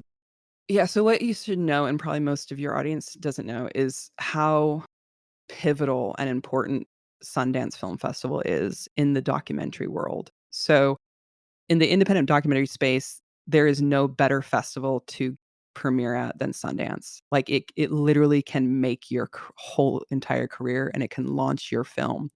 And what I mean by that is in the category that I'm in, which was in competition for the US competition, they only took 10 films that year. They took less than they normally do. I think normally they take 16, but because of the pandemic, they took less. Hmm. And so the competition is really high. And also, the year that I submitted to was supposed to be the first year in person since the pandemic. So a lot of people had held off and then submitted to that year. So they got twice the amount of submissions, but took half the amount of films. Hmm. And I think they get like, I was told like 15,000 on a normal year. And like, so twice the amount would be 30,000 and submissions. And so when you're talking about my category, they're only taking 10. The competition is quite fierce. And Yeah. so when those films are seen as the it films of that year, and usually when you get to the Oscars, which is about a year later, most of the films that were nominated premiered at Sundance. So it is a place to launch your career, and it is a place where your film will get a springboard and a platform and an audience that it would never get anywhere else. And so to get into Sundance is like winning the filmmaker lottery Yeah. on steroids. And I cannot stress that enough because I think most women, like, maybe I'm being a little sexist here, but most women fantasize about their, wedding day, right? What they're gonna wear and, like, what it's gonna be like. Throughout this whole entire process, in the back of my brain, I was fantasizing about the premiere of this film, and I never thought I would get into Sundance, but that was the fantasy I had of, like, Yeah. what my premiere would look like, the Q&A, and it's the thing that people go their whole entire careers and they never get a film into Sundance, and so, yeah, it's competition is fierce. So shit, I forgot. Yeah, well, and you could have, so the wheels are starting to come off even before the film is shown. Yeah. But what I was saying, the wheels were starting to come off before the film was shown, and at that point, because like I said before, I was coming from it from a place of, "Oh, this is from a group of people who've been Yeah. traumatized." Believe all Muslims. Oh, I thought that everyone was acting in good faith. So what I did is I assumed that this was just a misunderstanding because we had done so many screenings before Sundance with people all across the board. We did a screening with the Yemeni community, and Muslim community. Had guards from Guantanamo Hmm. in the audience, and a couple of them. We had MAGA people. We had super activist liberal people, and we had never gotten any feedback at all that was even like a sliver of this is Islamophobic. So I thought this was just a big misunderstanding that because these people hadn't seen the film, they just assumed it was like every other terrorist film ever made. And so what I did was I said, okay, like, if this is just a misunderstanding, let's show them the film because we were still editing at that point because we weren't done yet with the film. And so I went to Sundance and this other organization called MPAC. I think it's the Muslim Public Affairs Council. And through each, because I didn't know who these people were because a lot of this was anonymous at this point. I invited them. I invited them to come and meet me and meet Muhammad and talk to us and ask us any question they wanted and then screen the film. And if they had really good notes and that were made the film better, of course I would have taken them. And so we extended that offer. And why I got with Sundance, they said in the history of Sundance, no one has ever offered to show the people attacking their film before the premiere. And I was Hmm. like, because I truly believed that this was just a misunderstanding. But then we heard back from both those entities, and they basically said, they told us they don't wanna meet with you, they don't wanna meet with Muhammad, and they don't wanna screen the film, and they also were really offended that you asked them to sign an NDA. We have everyone sign an NDA, like, before the premiere. This is not just this group. So, like, in my profession, before a film premieres, you do test screenings, and you have to have everyone in those test screenings sign an NDA. So, for example, my boyfriend went to a test screening of Jordan Peele's Get Out, and he had to sign an NDA. So Hmm. it's just industry standard. So at that point, I was like, okay, well, there's really nothing more I can do. And I thought at that point, I just interpreted it as, oh, this is not about me or my film. This is about Sundance. And they're angry that because I knew it was Muslim documentary filmmakers. That much I did know about the group. So I was like, okay, this is probably like anger at Sundance for programming one of the few films that got in from a non-Muslim person telling stories about Muslims. So I was like, okay, this is Sundance issue, not mine.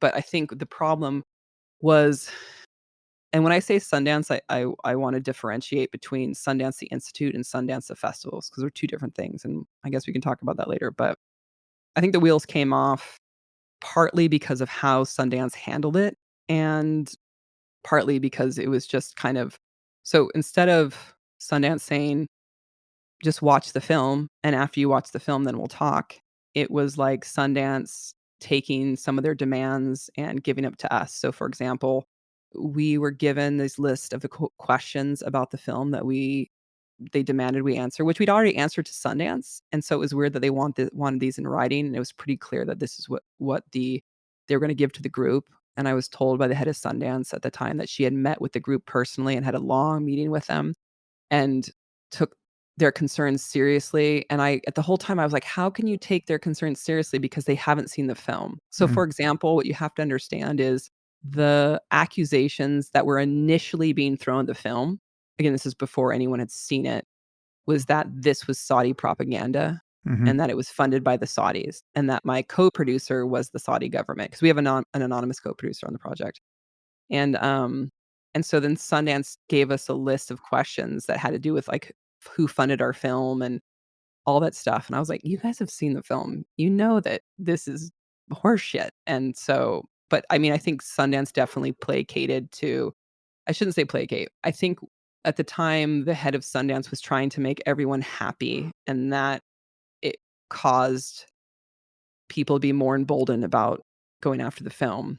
Well, Um, also that criticism is ridiculous on its face because the film doesn't make Saudi Arabia look especially good. I mean, one thing that happens in the middle of the film is that there's this regime change, and now MBS is running the place, and your access gets curtailed, and everyone gets quite paranoid, and the problem of Saudi authoritarianism becomes a character in the film.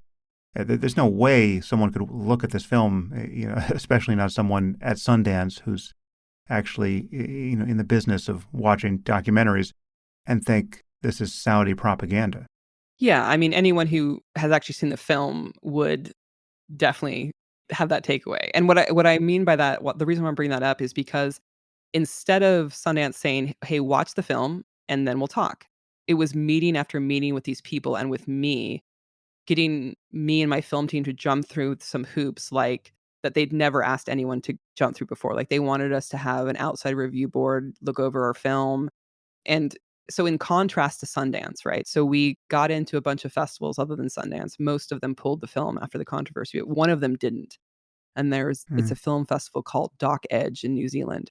And when it got out that the film was going to play there, there was a professor at San Francisco State University that decided that this was such an egregious thing to play my film that she had to write this festival that was halfway across the Yes. globe Yeah. New in the Southern Zealand being Hemisphere. in her dressed Yeah. in her backyard. Yeah.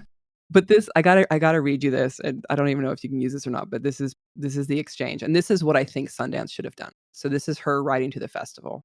"I'm kind of disappointed that your festival decided to program the now renamed Jihad Rehab. Seems pretty disrespectful to the Muslim community." To which they reply, "Have you watched the film? Question mark. If so, we'd love to hear which part of it is disrespectful to the Muslim community." To which she replies, "I haven't watched the film, but many members of the Muslim community, especially filmmakers, and have been critical of it. I think your team must be aware of the controversy in the discourse. The criticism from the community members seems valid and thoughtful, so I'm listening to them and I'm respecting their opinion. So that's why I'm so disappointed that this film is in your lineup." Mm. To which they reply, "We highly suggest that you watch the film Mm. before expressing any disappointment with our decision to screen it. We know that many, many people who've commented on the film haven't seen it either. We are more than happy to discuss any concerns with anyone who's actually watched the film." Mm. Now, even though that seems like a very simple thing to do, I think if Sundance had done that, this might have gone a lot differently. Right. And but they didn't. They really wanted to, again, make everyone happy, and I understand that, like, you have a group of people who've been marginalized for a really long time, and it's very hard to be a filmmaker in general. It's hard to be a filmmaker and be female. It's hard to be even more hard to be a female filmmaker who's Muslim, and so I get Sundance's propensity to try to, Mm. be empathetic to these people's concerns. However, I think that you can't address people's concerns of a film they have not seen. So I think the way that Sundance dealt with this in terms of having us jump through all these hoops, and it cost us an extra $20,000 to clear the film for the specific requirements that Sundance wanted us to have that they didn't ask any other film to do. So Mm. I Eh, think the wheels came off once Sundance took that stance, and they were wavering. Like, there was a time when it was clear to me, well, I interpret it anyway, Sundance set us a bunch of demands, and they gave us 48-hour working days, but if you count the weekend, 4 days to do it in, and it was simply, I mean, I remember talking to my producer at the time, he's like, "There's no way we can do this." And I was scared because I was like, they know that there's no way they can do this, and they're looking for an excuse to pull the film. And so I mm. basically was like, "We gotta do this no matter what, because any excuse to pull it, they're gonna take." And so, for example, typically, you have your film run through like errors and omissions and through your lawyers once your picture locked. They wanted it done in 24 or 48 hours working days. Our lawyers couldn't do that, so we had to pay them to work over the weekend, which is really expensive. We're talking like when your lawyers cost $1,000 an hour and you have them work over the weekend, it's not cheap. Mm. And so they went through our film with a fine-tooth comb. We should have been given a lot more time to do this. You always have to do it, but to do it that early on was really expensive, and to do it in that time frame. We also had to have someone who was an outside person review the entire film and interview me and interview my producer about how we made the film and consent forms, and if the consent forms were in English and Arabic, and if they were understood, and how we basically got informed consent. And so all that stuff we did, and it was, instead of finishing the film in terms of editing it, we were doing all that kind of stuff. And I think that it was alarming at the time. I think looking back, it's even more alarming because it wound up setting a precedent that I think is very worrisome going forward, meaning that if the most prestigious film festival in the world had a small group of people who were protesting a film they hadn't seen, and then that film festival required special audits for a film, it just to me, it was just so unusual. And when I talked to other people with a lot more experience, they were also alarmed by what was happening, and kind of because you don't have review boards like this. Mm. It's the point was, one of the people who kind of came to our defense at the time said, who is better positioned to kind of tell, like, what is on the up and up in the film? People who've actually been to that country and spent years with these protagonists, or someone who's never stepped foot in the kingdom and just is reviewing a film that they know nothing about? Like, it just seemed like they wanted to check a box, rather than actually kind of like taking the film and talking to people who actually knew. Like, we worked with experts on the film. We had like people in the State Department, people in the Department of Defense, people in Saudi Arabia. Like, Mm. we had a lot of people who knew a lot about this subject that I consulted with. And I think that if they just said, we would like to talk to some of your consultants, that would have made sense to me. But I don't know. It was just it definitely felt like they were looking for an excuse to pull the film because they were getting so much heat from this group. Mm. So I think that's when the wheel started, maybe not to come off yet, but that's when the wheel started to Right. get a little bit loose. And it was also pulled from South by Southwest, right? It was accepted there and then Yeah, that one unaccepted. was Yeah. that was wasn't it was not it was disinvited. So that was Right. really hard for me because you have to understand that I have a special relationship with that film festival. Like, my last film premiered at South by, and it won South by Southwest, won the Mm. top award. Mm. And that kinda launched my career, and I had become friends because of that with some of the people who worked there and some of the programmers. And this was my first feature-length documentary, and when I submitted it there, one of the programmers called me and was just gushing about it, and she's like, "Hey, like, I wanted to call you earlier, but we were waiting on one of our last programmers to see it, and we all were curious what he was gonna say, because it was really important what his opinion was, because he's actually a vet." And so before we extended the invitation, we wanted to see what he thought about the film, and he said it was extraordinary. And they were so excited about the film, and they were really, really like, she was really nice on the phone. She's like, "It's so great to see you do this project after your last one and see how much you've grown as a filmmaker and as a storyteller." And yeah, and I remember telling them, I couldn't accept the world premiere, but I would still like to premiere there because I already accepted Sundance. And they were like, "Sure, we would love to have it." And when you go to a film festival like South by, you have to sign contracts that basically is a screening agreement. And so they signed it and you signed it and you both agree that you're going to play there. And yeah, it was really, really hard for me because I looked at South by as kind of going home, right? Like, this is a place that Yeah. that launched my career. And the person who runs South by is this very, like, ball-busting, independent woman who's a force of nature. And, to have So some how does a ball-busting independent woman who's a force of nature cave to this pressure, which upon examination is obviously in bad faith? I mean, what was that interaction with her like, or well, I if you had think one? yeah, no, I had many interactions. I think there was, like, on the record, off the record type stuff, right? Not, like, in terms of on the record, off. There's the emails that are in written form, and then there's conversations we had on the phone. Early on, before they actually pulled the film, I talked to someone who worked at South by, and they expressed worry about the film because of all the controversy and all the attacks that Sundance got. And they basically said, listen, Sundance has one of the most diverse programming teams in our industry. Black, white, straight, gay. I mean, they're really diverse. We are an all-white programming team. Hmm. And if we're gonna just take a really big hit if we program this film. So that was a conversation that I had. And then later on, when they were wavering, they basically said, like, for us to even consider this film, we need you to have a crisis PR team, which cost a lot of money, and we didn't have that money. And so I went to one of our investors, and we literally hired someone for 2 weeks because that's all we can afford to for South by, as like, okay, this is a hoop you wanted us to jump through. We're going to jump through it. I was really looking forward to South by because it was going to be in person, and being in person is way better when you need to have those complicated and really hard discussions after a film. So typically you premiere a film and afterwards there's a long Q&A, and you talk about your film and how it was made, and then you take questions from the audience and you're able to look someone face to face. Whereas in Sundance was virtual, this was all on Twitter, and Twitter is a fucking cesspool of Mm. like horribleness. Like I'm not on Twitter, but the way I would describe it to people is it's like a cafeteria lunchroom at a high school, but instead of one table being mean girls, they're all every fucking table's mean girls. Mm. Right? So it's not a place to have nuance and complicated and human conversations. And so I think that added to the vitriol of the film at Sundance. And so that's why I was really looking forward to South by, because I felt it was an opportunity to really have an open dialogue and conversation about this film that had caused so much controversy.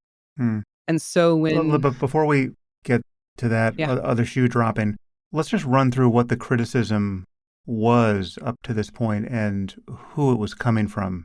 If you could discern yeah, different actors here. I mean, so you've talked about one allegation that it was Saudi propaganda. That's just yeah, so ridiculous on its face. What else yeah. was coming at you? So initially it was Saudi propaganda funded by the Saudis, and then people saw the film and that one went away. And then it was the filmmaker is racist and the film is Islamophobic, and it was made by an all-white non-Muslim team. But then we're like, well, my executive producer is Muslim, my co-producer is Muslim, our assistant editor is Muslim, and we worked with 2 Islamic scholars and an imam on this film. And then we had prominent Muslims like Lorraine Ali, who works for the LA Times. She's a film critic for the LA Times, and she came out saying that she really liked the film. And she'd spent time in Saudi Arabia and really, really kind of said it was extraordinary in terms of the access and filmmaking that I was able to pull off. And And we've so, already established that you're not your average white chick making this exploitative act of yeah. cultural appropriation. Yeah. So Well, I that, think, yeah, so that was one, and that was one for a long time. And there was like, just basically equating that these guys didn't give consent. The next one was they didn't give consent. They were forced to do this by the Saudi government. And again, if they just talked to me, I could have told them how I got access and how I talked to like over 150 of these guys. Most of them didn't want to do it. yeah. But so they didn't give consent and they didn't sign release forms and all this stuff. And so, and then we were like, no, everyone signed release forms, both in English and Arabic, and informed consent was something that I take very seriously. So let me back up here. So informed consent is something that in the documentary community is something where when you're working with someone who's a subject of a film, before you can start that film, you basically sit them down and say like, here's who I am, here's the project I'm making. And so with these guys specifically, it was important for me to explain to them how a documentary was made because most people don't know. And so I told them, like, this isn't going to be one interview. I'm going to be with you for a very long time. I'm going to be following you home to your family. I'm going to be maybe interviewing your family and your friends. I'll be filming you when you're in the streets. Like, this is not a one and done thing. I'll be in your life for quite a long time. Mm. And the way that I do informed consent, I think everyone's different, but when I approach a subject for a film, I always meet them first without a camera. And I tell them 2 things.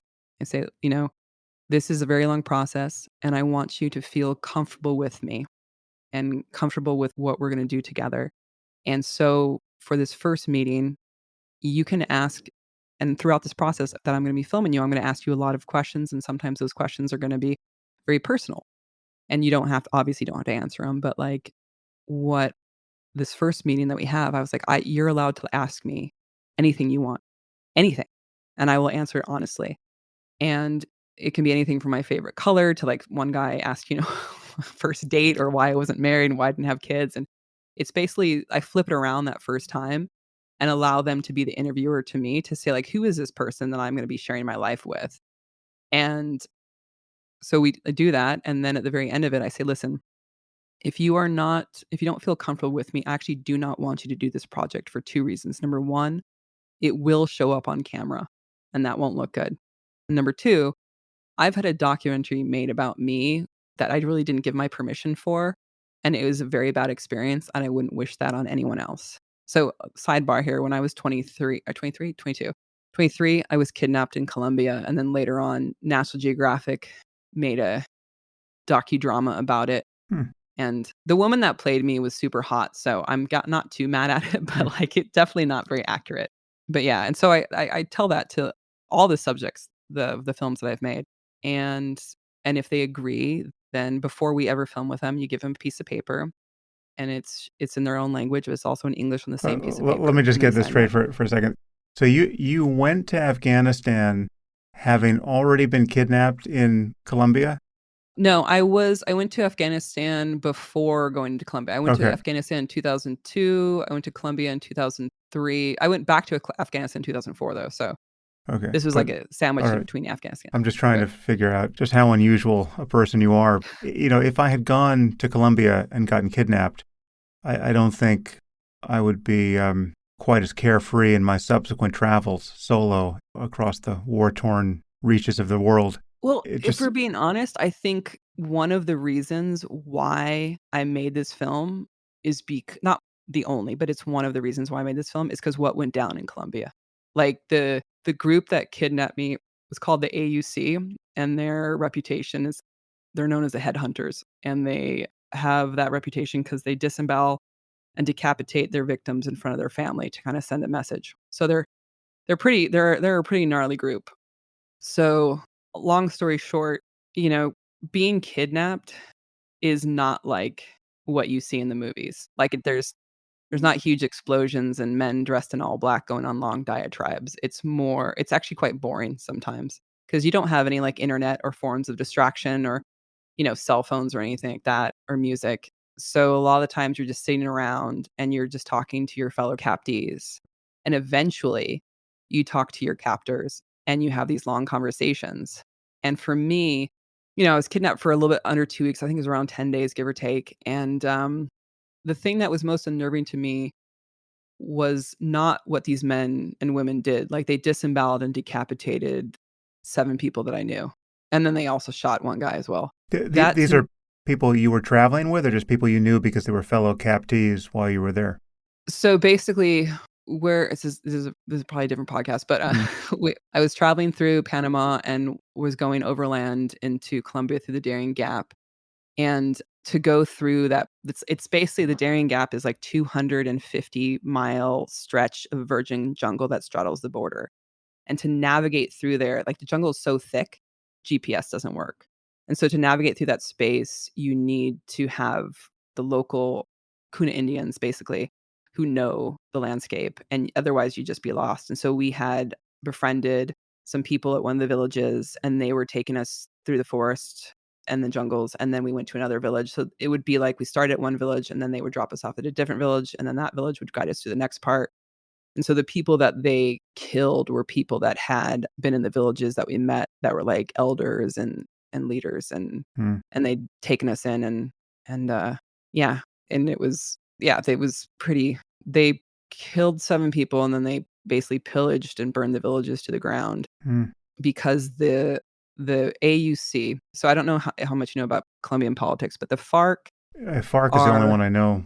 okay, yeah. So the FARC is like Marxist, right? So for example, if you're a FARC person and you want to take a big stretch of land and cut it up and give each person 1 hectare, right? That's your kind of Marxist mentality type thing.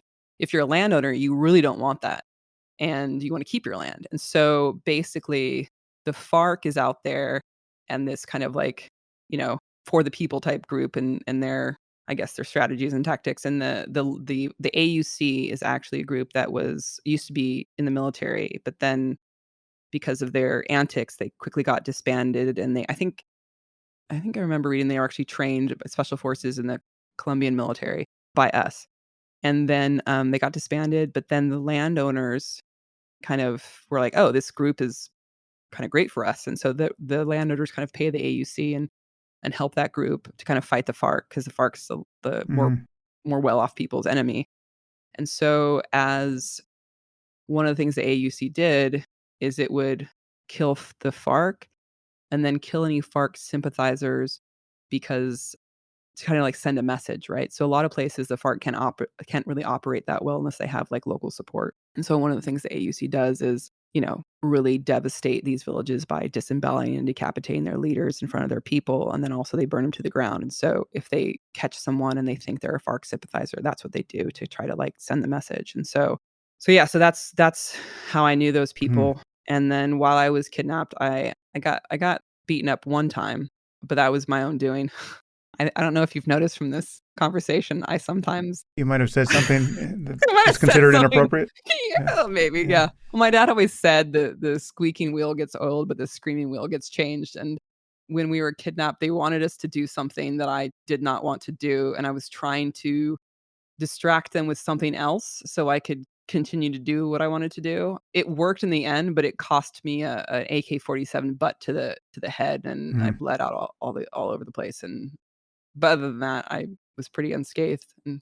So I think I derailed you. You were about to say that you talked to these maniacs and they proved to be normal human beings with whom you could share some empathy. Like the thing is, I talked to these people, and one of them was this like 16-year-old girl, and she would, talk about her high school crushes and, things that 16-year-old girls talk about. And it was so alarming to me because, when you're a kid, you're read stories about, the good witch and the bad witch, like the good people and the bad people.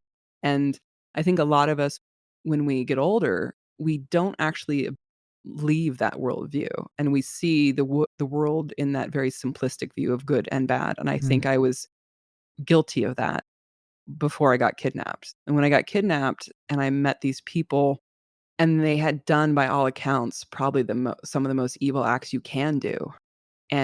But they weren't these bloodthirsty psychopaths that I had imagined. They were just your run-of-the-mill, normal young men and women. And then when you got to talk to them, like this girl that I was talking to, her parents had been killed by the FARC. And so her logical solution to that was to join the rival group and go after the FARC. And so she joined the AUC. And the thing that shook me so much is how normal all these people were. And I think that was the catalyst that sent me on this trajectory to try to understand the other, the evildoers, in quotes, of the world, because it was such like I said before, with firefighting and not understanding hazmat and then being an expert in it, it was kind of like after I had that experience in Colombia, it was really unnerving to think that the people in the world who did the worst deeds were no different from me. And that was very unnerving. And so it kind of sent me on this trajectory where I sought out those kind of people. So I interviewed lots of pirates in Somalia, warlords in Afghanistan, arms dealers in Pakistan, in the province there, in the tribal territories on the border, and terrorists in Saudi Arabia. And I think for me, if you're going to look back, I think the original pebble that set that ripple off was probably being kidnapped. And I know that you said like your reaction would not be to go gallivanting all over the world. Wash the blood off my passport and then go to Mogadishu. Yeah. But I think for me, it's the opposite. It was just like, this is something that I clearly did not understand. This is the people who do evil deeds weren't born that way. I, for some reason in my brain, thought they are fundamentally different from me. But becoming face to face with someone who had just performed a horrific deed, like disemboweling and decapitating someone, and then sitting down and talking about makeup and your favorite football team was very, very unnerving, especially for a 23-year-old at the time. I think I was Yeah. 23 at the time, yeah. So, yeah, that I think started the shift to really try to understand that part of the world. Does that make sense? Yeah. Yeah. I would just add as a footnote my view here, which is that there are many sources of human violence and they're distinct, but they can be, violence can be overdetermined, right? So there, I think, I know I differentiated this in a blog post somewhere, but I mean, I think that there really are psychopaths who are different from you and me. And then there are quite normal people who, based on their beliefs about the world and about the moral imperatives of certain ways of living, they are just like you and me, but they believe different things and they do, by our lights, horrible things in the service of those ideas. And then there are people who get caught up in some kind of spiral of vendetta-like violence of the sort you just indicated, where they have a story about why certain people are worth targeting because of what they did to people close to them, right? And so it's there's just this cycle of hatred begetting hatred, and then there's just frank mental illness where people are delusional and they don't even know what they're doing, but they're doing Yeah. something horrible. Right, so there Yeah. and all of these can be overlapping, right? You can check a few of these boxes and have your violence be overdetermined. Yeah, I would So I would say I would add to that in terms of, like, that was my initial exposure, but over the years of interviewing people and talking to people, like I referred to before, like the pirates in Somalia and some of the warlords in Afghanistan and the fighters in Afghanistan, I would say that there were a they're the exception to the rule, but there were a handful of times where I talked to someone that gave me, and I call it the ibba-jibbies, hmm where you're like, "Oh, like, you like to hurt people. hmm You derive like, you're doing this, and the excuse is, piracy, but you like to you do you're off. There's something a bit off about them." The majority of them know, though. I would say that my experience has been that there are people who are, I would say, very scary kinda psychopaths, but those are the rarity in my experience, not the yeah, rule, but more the yeah. exception. No, I would agree. Yeah, Yeah. yeah. I mean, it's the difference between someone like Abu Musab al-Zarqawi and Osama bin Laden, right? I mean, insofar as I feel like I can know these guys from a distance, Yeah. everything I know about Zarqawi is that he was a proper psycho. Oh, you'll love this. I was living in Yemen, and one of the people I knew that was working at the British Embassy, who, like, I for embassies, they have people fly in if you're, like, going on leave, and they'll have someone fly in from the home office for, like, a week or 2 to look after your post who isn't really familiar with the country. And there was this woman I met, and apparently she was just going over that day's, like, intel rundown. And then she goes, and it's like, this is a direct quote. She goes, "That's a coward, not a nice man, not a nice man." Mm-hmm. It's just like, yeah, Yeah, that's a good way to put it. yeah. Okay, so back to your film, and I guess we left you at getting ejected from South by. Yeah, so that one really hurt, and then there was another film festival, the San Francisco Documentary Film Festival, and this one really, really hurt because, one of the programmers had reached out during Sundance and not only invited the film to the festival, but he also had offered me the Vanguard Award, which is a huge honor. And so basically the Vanguard Award usually goes to people who are, like, well-known filmmakers who have a catalog of work that have just been kind of groundbreaking. And the fact that I was offered this award after my first feature was super humbling. And the Vanguard Award is the way they presented this film festival is a whole weekend event. So they screen your film, and then there's a Q&A, and then there's a panel discussion, and there's a huge gala, and there's a dinner, and it's a huge, huge deal. And, he said to me, like, I've been doing this for a while, and I've never seen a film like this, and I cannot believe this is your first feature-length film, and we wanna give you the Vanguard Award." And I was really there was another festival in San Francisco that was probably a little bit more prestigious that also, invited us, but because this other festival was offering the Vanguard Award, I decided to go with them, and I was really looking forward to it because I'm from the Bay Area, and a lot Hmm. of people who helped on the film from the Yemeni community also live here, and I thought it'd be great to to be able to have them come to the theater and see it on the big screen and see like all their hard work put in and then be honored at a gala. And, I thought it was going to be such a great event. And about a month or two before it was supposed to take place, he reached out to me and he was pretty devastated. And he basically said, I'm going to have to revoke the Vanguard Award. And I was like, what did I do? Like, why? And he's like, I talked to the other programmers and they felt that by giving you this award now with all the controversy, it would be sticking the thumb in the eye of the people protesting your film and they don't want to do it. And I was like, well, I mean, you did offer me the award, you saw the film. I'm like, have the other, I know that you saw it, have the other programmers watched the film? And he said, no. I was like, wait a minute. You're telling me these other programmers have not seen the film, but based on Twitter and social media, they want to take away this award. And he's like, yes. He's like, I know it makes no sense. He's like, I feel so bad about this. It's not my decision. We have to come to consensus. And he's like, if we play your film, I'm like, whoa, whoa, whoa. If you just talked about like taking, like you offered me the Vanguard Award and now we're talking about the film being pulled.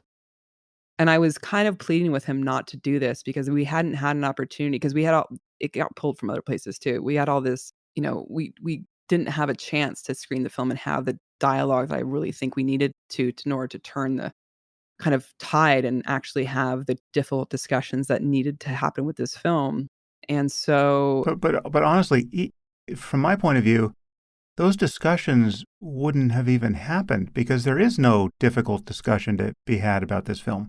I mean, the difficult discussion, if there is one, would be had from the other side, like from the neocon, we have to be hard on terrorism side, right? I mean, this is like the Donald Rumsfelds of the world would have a problem with your film. But, I mean, there is no problem to be had with this film that... when I say difficult discussion, so I don't know how much you know about the documentary community, but there's a big conversation that's been happening for the last couple of years about representation and who's telling whose story and why. And that's been a very hot topic. And also... well, that's actually my next question. So all of this pushback, so the pushback's coming from the Muslim community. No, it's not coming. It's coming from I want to make this very clear because we had a lot of people who we've shown the film to, a lot of groups that we've shown the film to pre and post Sundance that were from the Muslim community that love this film. This was a group of, not the Muslim community, it was a group of Muslim documentary filmmakers specifically. I just want to point that out. So Muslim documentary filmmakers are playing the Islamophobia card on you, again, quite inappropriately. But then how much of the rest of the pushback and pressure on these festivals is coming from, not from Muslims of, any description, but just from allies, woke activists who think that you are guilty of cultural appropriation or, whatever the other sin is here?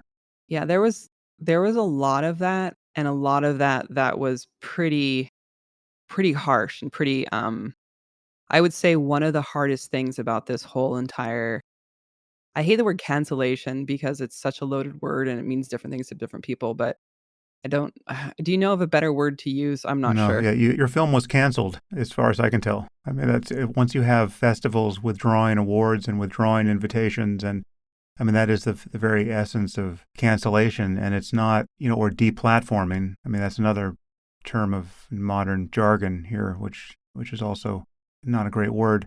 I mean, censorship is the wrong word because it's not government. Yeah. Yeah, it's the government is not doing this, but it's, I'm sure it's an old phenomenon, but the modern variant is to have completely disingenuous hysteria directed at you, largely on and anyone who would collaborate with you, largely on social media, and just watch the failures of moral courage play out before you, where everyone begins to fall like dominoes in the indicated direction. You find out who your friends are. Well, I will say this.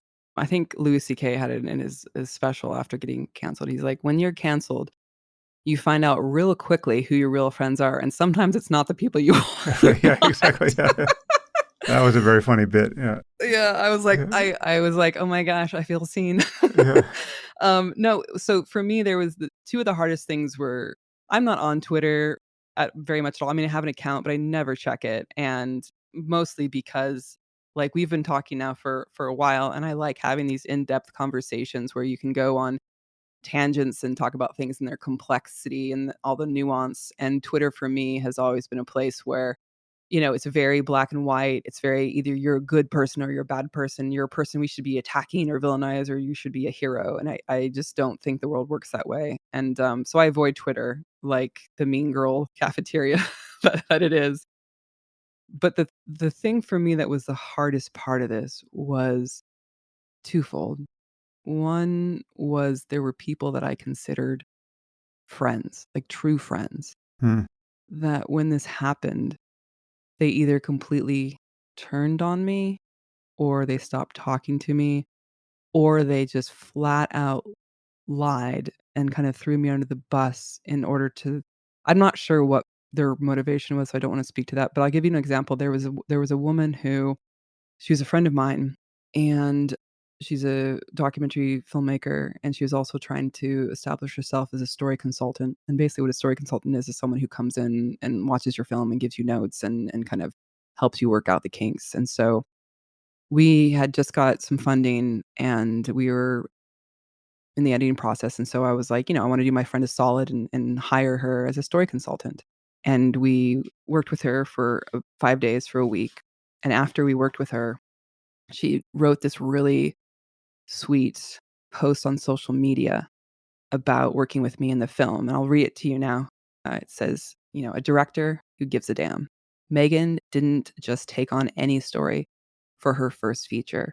This is one of the most important films I've ever worked on. Thank you for your trust, your vision, your guts, Meg. You are the perfect person to be telling this story, and I'm so fucking proud of you for never backing down. I'm in awe, rooting for you." And I took a screenshot of that because it just made me feel really good. So I was like, "Oh, yeah, it's such a hard thing to make a film in general, but this film is particularly hard for a plethora of reasons." And so I took a screenshot of it, I had it on my phone, and then, you know, when we got into Sundance, we were making the credits of the film. I took a screenshot of her name in the credits as a story consultant, and I texted it to her like, "Look, you're in the credits." It's like, "Awesome." And she's like, "Oh, clap, clap, clap emoji, congrats." Hmm. And so that's where, you know, that's where we're at. And then the controversy hits. And this person who, I considered her like a true friend, not like a film friend, but like an actual friend, without talking to me. And according to my producer, she actually hadn't seen the final cut of the film before she posted this online. So the controversy hit. People are kind of going really furious at me in the film. And then this person posts on social media, again, without, according to my producer, having seen the film, says this: "I've been taking time off of social media for the last few months, but wanted to post something about my involvement with Jihad Rehab, as my name is listed predominantly in the credits as a story consultant. I have not had any involvement in creating and the crafting of this film's story, and I haven't seen a cut of the film in over 2 years. I was brought on as a story consultant in the fall of 2019 and saw a rough cut to give notes on. I voiced serious concern around the ethics of the film and the general approach to the story. I was insistent that the title should change and was led to believe that it would be. In the session, it was clear that my notes and concerns were not being heard. I left the consulting session extremely frustrated and concerned. I was shocked that the film was accepted to Sundance, Hmm. and then shocked again when I told my name was in the credits." Again, I'd sent her a screenshot of it. Hmm. "I strongly feel this criticism from the Muslim, Arab, and our film community is valid and needs to be heard. I'm in full support of the filmmakers voicing their outrage about the film, and I am disappointed and disgusted by the response of the filmmakers so far. If you'd like to learn more about the important conversations around the film, there are many articles by respected filmmakers and voices of our community," and she lists a couple of them. Hmm. Now, this person never said any of that. Like, they never said they had a problem with the title. They never voiced anything about the film being Islamophobic. They completely rewrote history and lied. And the thing that's alarming to me is this is a documentary film. Did she delete that effusive tweet that you took a screenshot of? Or is that still in her timeline? All that's still online, yeah. So I'm the only reason I'm okay reading all that is because it's public. There's a lot of people who did a lot of other stuff behind the scenes, but I think that if you're gonna publicly lie about the film and about me and about working with me, then it's okay for me to publicly call you out on it, and especially if you're claiming to be a documentary/truth teller. Like, for me, like, once I read that, I was like, "Okay, we're done. You're no longer my friend. I'm not even gonna waste any energy on you," because I didn't need to know why she did it. The fact that she did it was just reprehensible to me. Yeah. Yeah. So now where does Abigail Disney come into the picture? So Abigail was she wasn't our first funder. She was one of the earliest. So I think it was the first year. After the first year, I think she came on as an investor. I will say this, like, I see Abigail's kind of getting dragged through the mud by some people right now, but I want to say that this film, she was in the beginning, she was a filmmaker's dream investor. So I had this is how do I put this? For a filmmaker like me, who doesn't have a huge track record, to take on a subject like this, I got laughed out of the room majority of the time when I pitched this film for funding in the beginning. I probably had 65, 75 meetings with potential investors those first 2 years, and I met with a lot of people, and for the first 2 years, I think the only people that invested in the film were all women. Hmm. It's not till I got a proper, like, cut and a bunch of footage that the men started investing in it. 'Cause I get it, though. I mean, like, there's a limited amount of funds in the nonfiction world, and if a first-time filmmaker looking like me came to you and said, "I'm gonna make a film in Saudi Arabia at this center that no one's been able to get access to," my first time out of the gate, you'd be like, "I'm not gonna waste money on that project."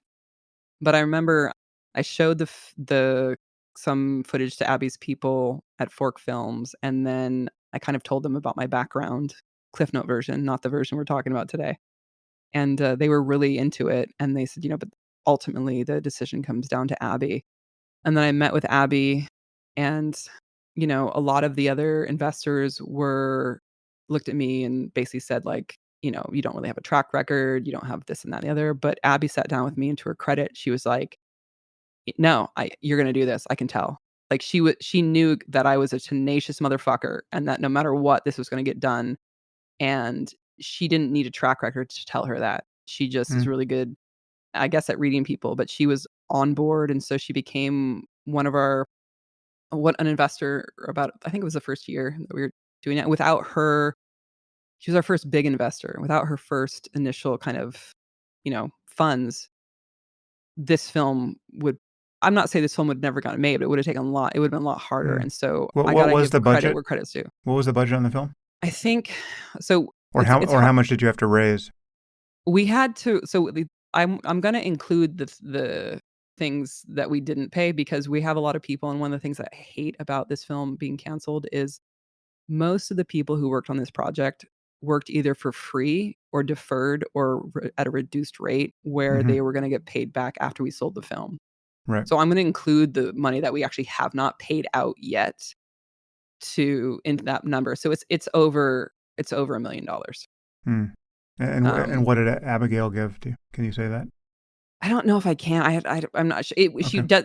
It was not. It was not a. I would say this. It was less than a third of way less than a third of the budget. Mm-hmm. Way less than that. So I think some people think she came in for the full amount, but it was like, I don't know. It was not a huge amount for the whole budget, but at that particular time, it was fucking quintessential for us to Mm-hmm. move forward. So Right. the thing is, I think a lot of people, when they date people and they break up with them, they're like, "Oh, that guy's a fucking asshole, da da da." It's like, I've always kind of come to the view of, like, I'm friends with all my exes, and, I dated you for a reason. You're a great person. We just weren't great together, and I try to be fair with people, and so I know a lot of people are kinda coming after Abby and right now, and I think, I mean, you know this, but being canceled is kind of like having kids in the aspect of, when you can read books about about parenting, and you can see your friends raise their kids, but until you push that watermelon through that Cheerio and you're responsible for human life, you have no fucking clue. And I had seen Joe Rogan get, air quotes canceled, and I had seen Dave Chappelle get canceled, and I was like, those people have fuck off money. Like they're gonna take a hit, but they'll be fine. But what I didn't realize then and what I realize now is just the extent of it and how the mental and emotional toll it takes when you have people that you trusted turn on you, when you have your reputation being unfairly besmirched and people taking it at face value, and how isolating it can be and how just devastating to be. And I say this as someone who has lived quite a full life where I've been in situations that most people would say would be very full on, insanely kind of like stressful. Throughout my whole entire life, I've had a lot of, being kidnapped, being a firefighter, I've had a lot of really intense experiences, and I've never had bouts of depression, and I've never had suicidal tendencies, and I did with this. And so I know people will probably listen to this and think being canceled is not a big deal, but I don't have a lot of resources. And I come from working class. My dad was a firefighter. I was a firefighter. I don't come from money. I'm not a trust fund kid. So it was emotionally and mentally devastating, but financially it just wrecked me. And so when I see people kind of going after Abby right now, I think a lot of people would think that I'd be like, yeah, but I'm the opposite. I worry about her because I know the toll it takes. And I don't think that anyone deserves this. I don't fucking care who you are. Like, people are human. They make mistakes. And the reason why initially when Abby put out the film, the reason why I wasn't angry at her initially because I knew what we were all going through emotionally. And initially I was a little bit upset, and my best friend pointed out, and she's very good at this. She said, most people are not wired like you, Meg. You're very good under pressure, and you got to be patient with other people. And Abby will probably come around, but give her some space and maybe she'll come back to the film. But most people don't handle things like you do. So like have a bit of grace and a bit of kindness and just give her some space and maybe she'll come back to the film. But then she issued that apology, and that was kind of the nail in the head, or the nail in the coffin. And also, I guess also a nail in the head. But my point would be that Abigail Disney invested in this film when not no one else did. Everyone else kind of told us no, and gave this film life. And for that, I will always hold her in high regard. And I don't like, she's not a bad person. What she did, I think, was very cowardly. And I think a lot of people in her position would probably have done the same thing because they don't know what it's like to have that kind of pressure on you. So I understand it. I don't agree with it. And I think if you're an industry leader like Sundance and Abigail Disney, I guess I just expected more of Sundance and more of some of our industry leaders. And I've just been disappointed. But I also don't think that those institutions or the people that work there or Abigail deserve the treatment that I got, because I think that some people are starting to kind of go after Abigail like that. And I just would stress that, please don't. For me, like, just no one deserves this kind of shit. It's really, you have no idea what it's like until you're in the eye of the storm, and it's fucking shit. It's really shit. Well, let me demur, however, slightly from that incredibly patient and compassionate response to the this fake controversy that has been aimed at you. I mean, we've already established in your world there are not a lot of bad people, and I basically agree with that. But that in your experience, that extends even to people who are decapitating and disemboweling innocent villagers by day and then keeping you captive at night. So yes, I don't mean to. Somebody said, go ahead. They told me my film was, if what they say, if empathy was an extreme sport, that is Jihad Rehab. Yes, that's really great. Yeah. So I'll put you into the empathy Olympics. You're my athlete. Well, at least I get some award. I'll take it. I'll take it. I'll take it when I can get it. So I read Abigail's apology letter, and people should know there's a New York Times article on you. I think is it Michael Powell who wrote that? Yeah, Yeah. Michael Powell, that dude, solid fucking dude. Like, here's the Yeah. thing. Throughout this whole process, I don't know if you've experienced this, but when I was initially being attacked, the journalists, I put this in air quotes, you can't see, but I put just did it in Mm. air quotes. The journalists that were writing about it would contact me and with like 2 or 3 questions they wanted written answers to, and it was like, now that your film's been canceled, do you, like, consider the fault that you did or wrong? And it was clear that they had already written a narrative Yeah. that they just Yeah. wanted a soundbite for.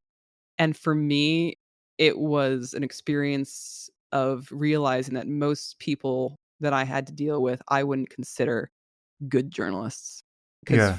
And they you just could well you really kind of got lucky at the Times, in my view. I mean, you could well have suffered that fate from the New well, York no. Times.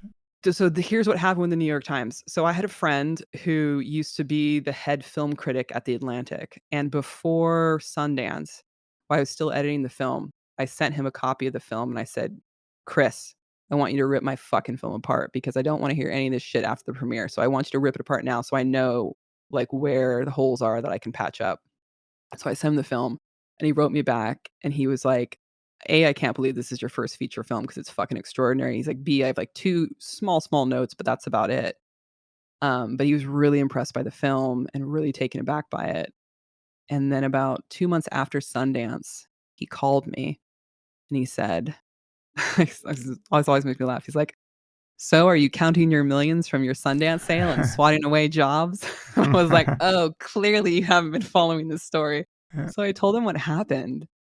And I told him about all the stuff that wasn't online, like the lawyer threats and the, writing to the reviewers, threatening to sue them unless they change the reviews and all that kind of stuff.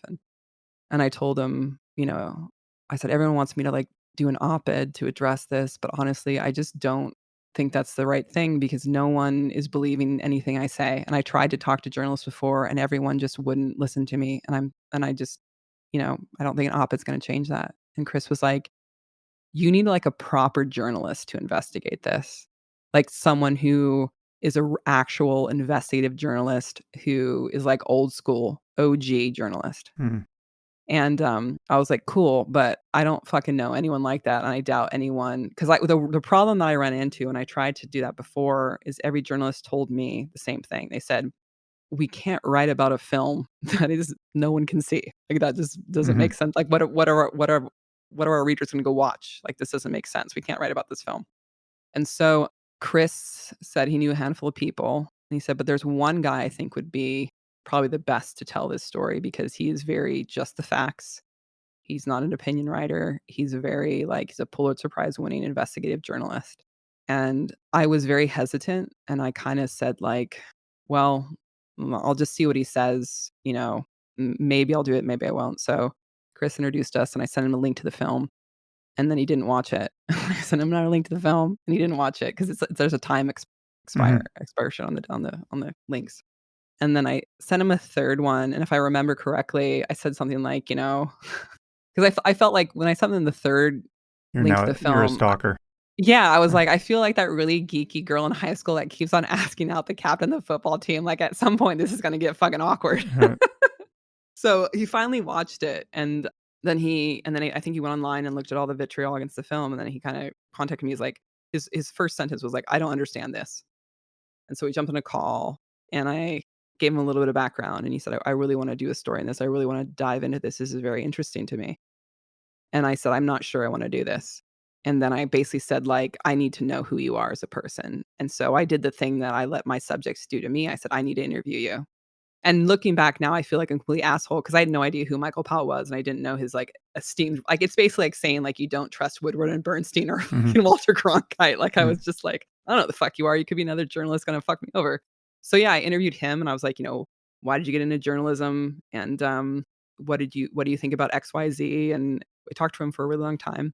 And then he's just a real stand-up dude. He is like, I mean, I know a lot of people have issues with the Times, and I think there's reporters over there that are questionable, but he's definitely one of the good ones. And Yeah. he interviewed me.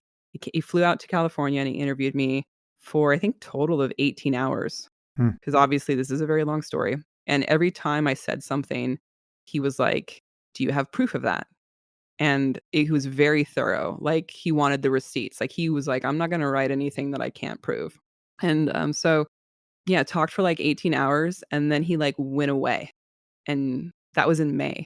And he just took a really deep dive into this, and I think they published it in late September. So he's working on this for a pretty long time, and that's why a lot of people are like, "Oh," I think they're acting like he just met me yesterday and wrote this thing, but it was, like, it's Mm-hmm. pretty involved. Yeah. Yeah.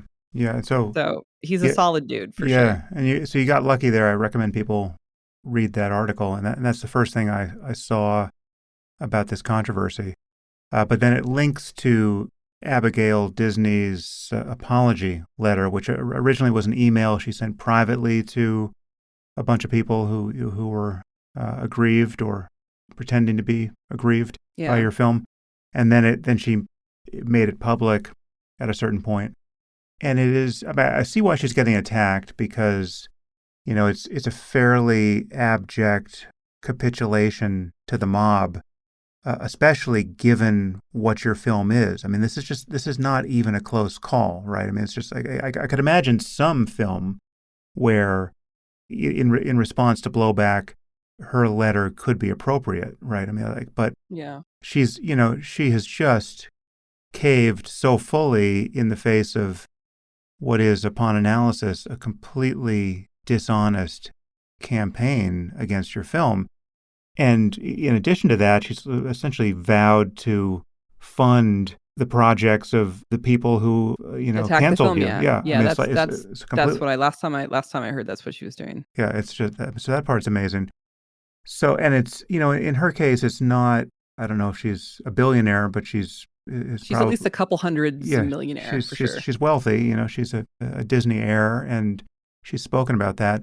And so if that kind of wealth doesn't give you courage, right? I mean, it's like she's not in the position you were in, where getting besmirched in, one way or the other stands a chance of having catastrophic financial impact on you, right? I mean, Yeah. I mean, so I put her in the same category as, like, Joe Rogan and right, Dave Chappelle, where it's like they will definitely be hurt by being canceled, but they're not gonna be, like, homeless for being yeah, like, I have to I'm moving from I live in the Bay Area now, and I just haven't been able to get work since Sundance, and the Bay Area is a very expensive place to live, so I'll be moving in January because I just can't afford to live here anymore, right. unfortunately. I really love it here, but there's just if I can't work, I can't live in this expensive place, so yeah.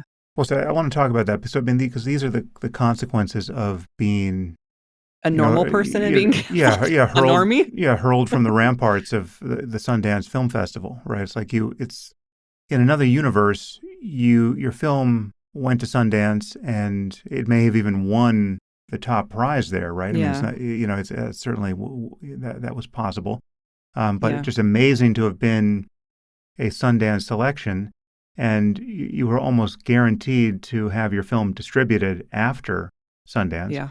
I And remember so it's, talking to our PR guy at the time, and he watched the film, and he said, because he's one of the top PR guys for documentaries, and he does all the Oscar campaigns, and he's basically said, "I've watched all the films at Sundance because everyone's trying to get him to rep their film, and he only takes on a handful of them. I watched all the film at Sundance, and yours was the one that actually has just stuck with me. I still think about it now." And he was talking about, like, this is gonna be an Oscar film. We're doing an Oscar campaign for this film, and it's that kind of, like, it's the kind of film that you watch and it just sticks with you, which is the kind of film that usually gets at least shortlisted or nominated for an Oscar. And it was at the time, I was like, "This will never get nominated for an Oscar," because mm, I'm sure there's a lot of people who aren't gonna like this film, but again, from the right. It was funny because, like, when that same guy who was our PR guy, about 4 days after the announcement at Sundance, when the initial vitriol started, he called me and he said, "I think you should pull the film out of Sundance." And this is the very, very, very beginning, and I was so taken aback by this. I was like, "What are you talking about? Like, this is the golden ticket, like, we can get through this." And he was like, "My advice for you is to pull the film from Sundance."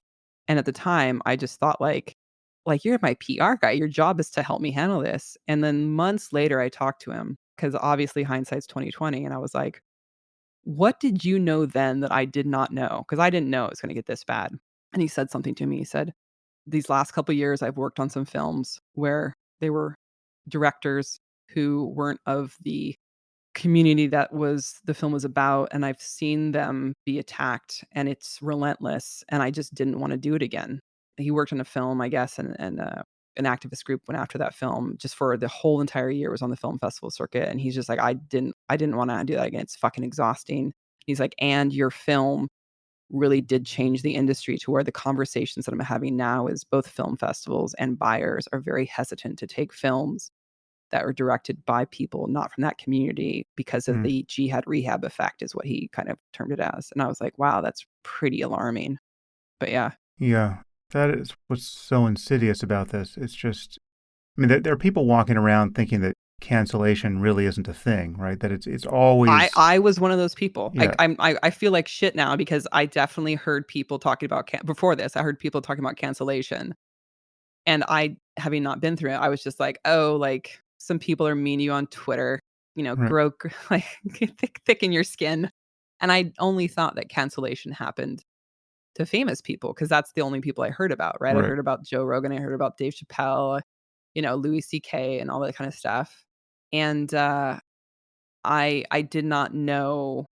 I didn't know what it was in its entirety, and I didn't know how devastating it is if you're a working class person, right? Like if you Yeah. don't have a war chest, if you cannot hire the PR team and do all this, like it's impossible to like everyone was just like, why don't you put your story out there? Why don't you tell your side? I'm like, I've been trying for fucking months, but Mm. no journalist will talk to me and no one will publish anything. And unless you have the kind of war chest where you can hire a crisis PR team and lawyers and whatnot, you can do like, so for example, there was initially there was an article in Documentary Magazine that was written by one of the people attacking the film, and I counted there was 42 factual errors in it.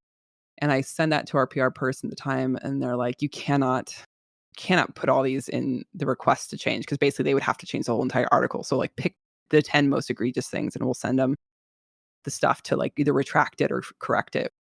And one of the lines in the article was, and I quote, "The men profess their innocence throughout the entire film." And I was like, dude, if you watch the first 2 minutes of the film, you know that's not true. And because you have Khalid talking about Mm. building bombs for Al Qaeda and teaching people how to make bombs. And so we wrote Documentary Magazine to correct it, and they didn't. And it's still in there today. Mm. And so we made him aware of this factual inaccuracy. And to me, that said one of two things. The writer either didn't see the film and pretended that they did, or they did see the film. And again, they're not a journalist. They're just an activist, and they're trying to paint a picture of the film that's not true. And the thing that was really harmful is those publications are taken at face value at their facts. And so when you have a publication like that writing about your film in that way, I think that was one of the huge things that was the nail in the coffin of this film, to where you have false things being written about the film, putting out on blast, an email blast on these publications, and then you have an entire community come after you because they think that you've made a film that is one thing when it's actually not. Mm. And so fast forward a couple of months, we had an article done in The Guardian about us that was completely false. And like they said, the men's lives were in danger and that I had done all this really unethical stuff. Like they said in the article that I hadn't contacted their lawyers. First of all, they don't have lawyers while they're in Saudi Arabia, but I actually did reach out to all three of the men's lawyers, and I heard back from two. I had long conversations with two of them, but there was all these really inaccurate factual things that I told The Guardian, like, listen, I'd really like to have a conversation with you, the journalist, and the editor in chief, because you're writing things that aren't true. And I'd like to give you this interview so you get all the facts. And The Guardian said no. Like, Mm. literally, they said, we want you to answer in writing these like 6 questions. We're not going to give you the interview. And if you don't answer these 6 questions within 24 hours, this is the paragraph we're going to put out. Was the organization Cage at all involved in engineering Yeah, so that hit there are piece? 2 yeah, there's 2 people attacking the film. One is a handful of oh, I didn't say this, I should have said this before, but later I found out through Sundance that the people who were initially attacking the film, there was like 6 Muslim filmmakers, and they had written letters to Sundance kind of like pushing them to pull the film from the festival, those people were also people who had applied to Sundance and not gotten in.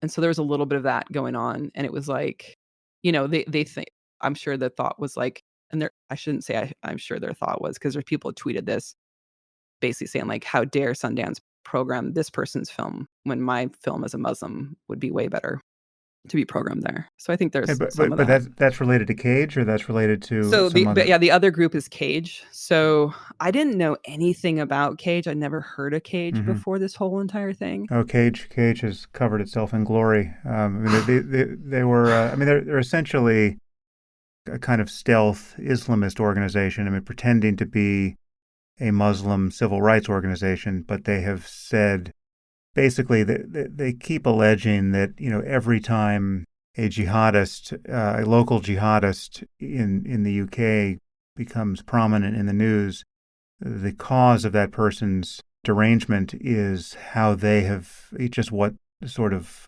mistreatment they've received at the hands of British society or the British government, right? So you have like Jihadi John, the poster boy for ISIS for a while, who was beheading Westerners in orange jumpsuits. He was British and speaking with an English accent, and I think it was the head of Cage, or certainly somebody from Cage at the time, was on television talking about what a wonderful person this person actually Yeah, was, and I the heard only that. reason why he was standing in the desert in Syria or Iraq or wherever he was because he had been so mistreated by the British, the odious and Islamophobic British government.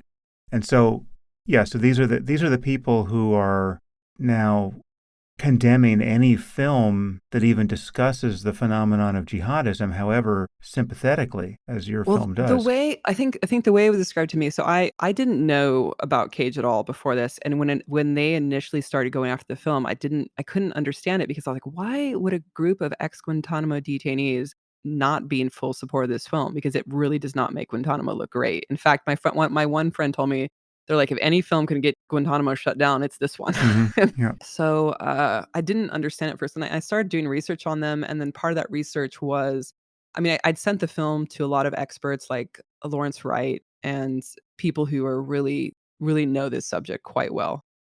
My understanding after talking to them and doing a deep dive on the internet was Cage is pushing a narrative that basically says anyone in Guantanamo, or everyone in Guantanamo is completely innocent.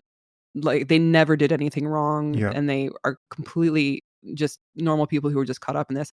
And that is true for some people. There are definitely people who were sent to Guantanamo who were just wrong place, wrong time, and completely got fucked over by everything, but there are also people who weren't. And one of the things when I was interviewing all these guys, I did speak to people in Saudi Arabia who were, in my opinion, from talking to them, wrong place, wrong time.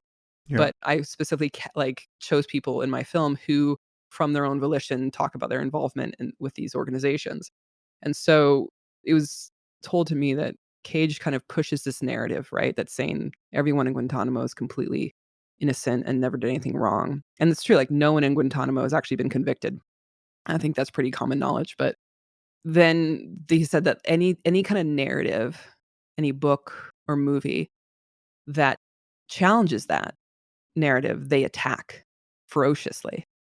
And he said, "What's so damning about your film is all these other documentaries and whatnot, you had people who were experts talking about, these people in Guantanamo, but your film, it's kind of from the horse's mouth. These from men from their own, like, mouth tell you what they did, and so it's really hard to argue that." And so how they're kind of, like, shaping the narrative, they're saying, "Oh, these men were forced to say that," or, like, "They didn't really do anything, they're just being forced to confess to these things." And so yeah, so Cage kind of came, they went really hard in the paint against the film. They did a lot of very shady things, including, like, putting out lies about the film and about how the film was made and about the people in the film. And it's been very successful. It's a been very successful campaign. So when I Mm. talked about, like, I think of right now, the criticism of the film has evolved over a course of time, and right now it's all about, like, the men are in danger because of the film. Now the film premiered in January. It's now October. I've been in contact with the guys throughout that entire time. I literally just got a message from one of them yesterday. And if I don't know if you know about the Saudi government, but if the Saudi government was going to do something, they wouldn't have waited 9 months to Mm. do it. And also, these men are actually in a different class than your normal Saudi citizen. So what I mean by that is when they're released from Guantanamo, my understanding from talking to a lot of people who deal in this area and who are Guantanamo experts are, if the men who are released from Guantanamo are sent to third party nations, meaning they're countries that are not their own, there are some stipulations that have to be agreed to contractually between those two governments.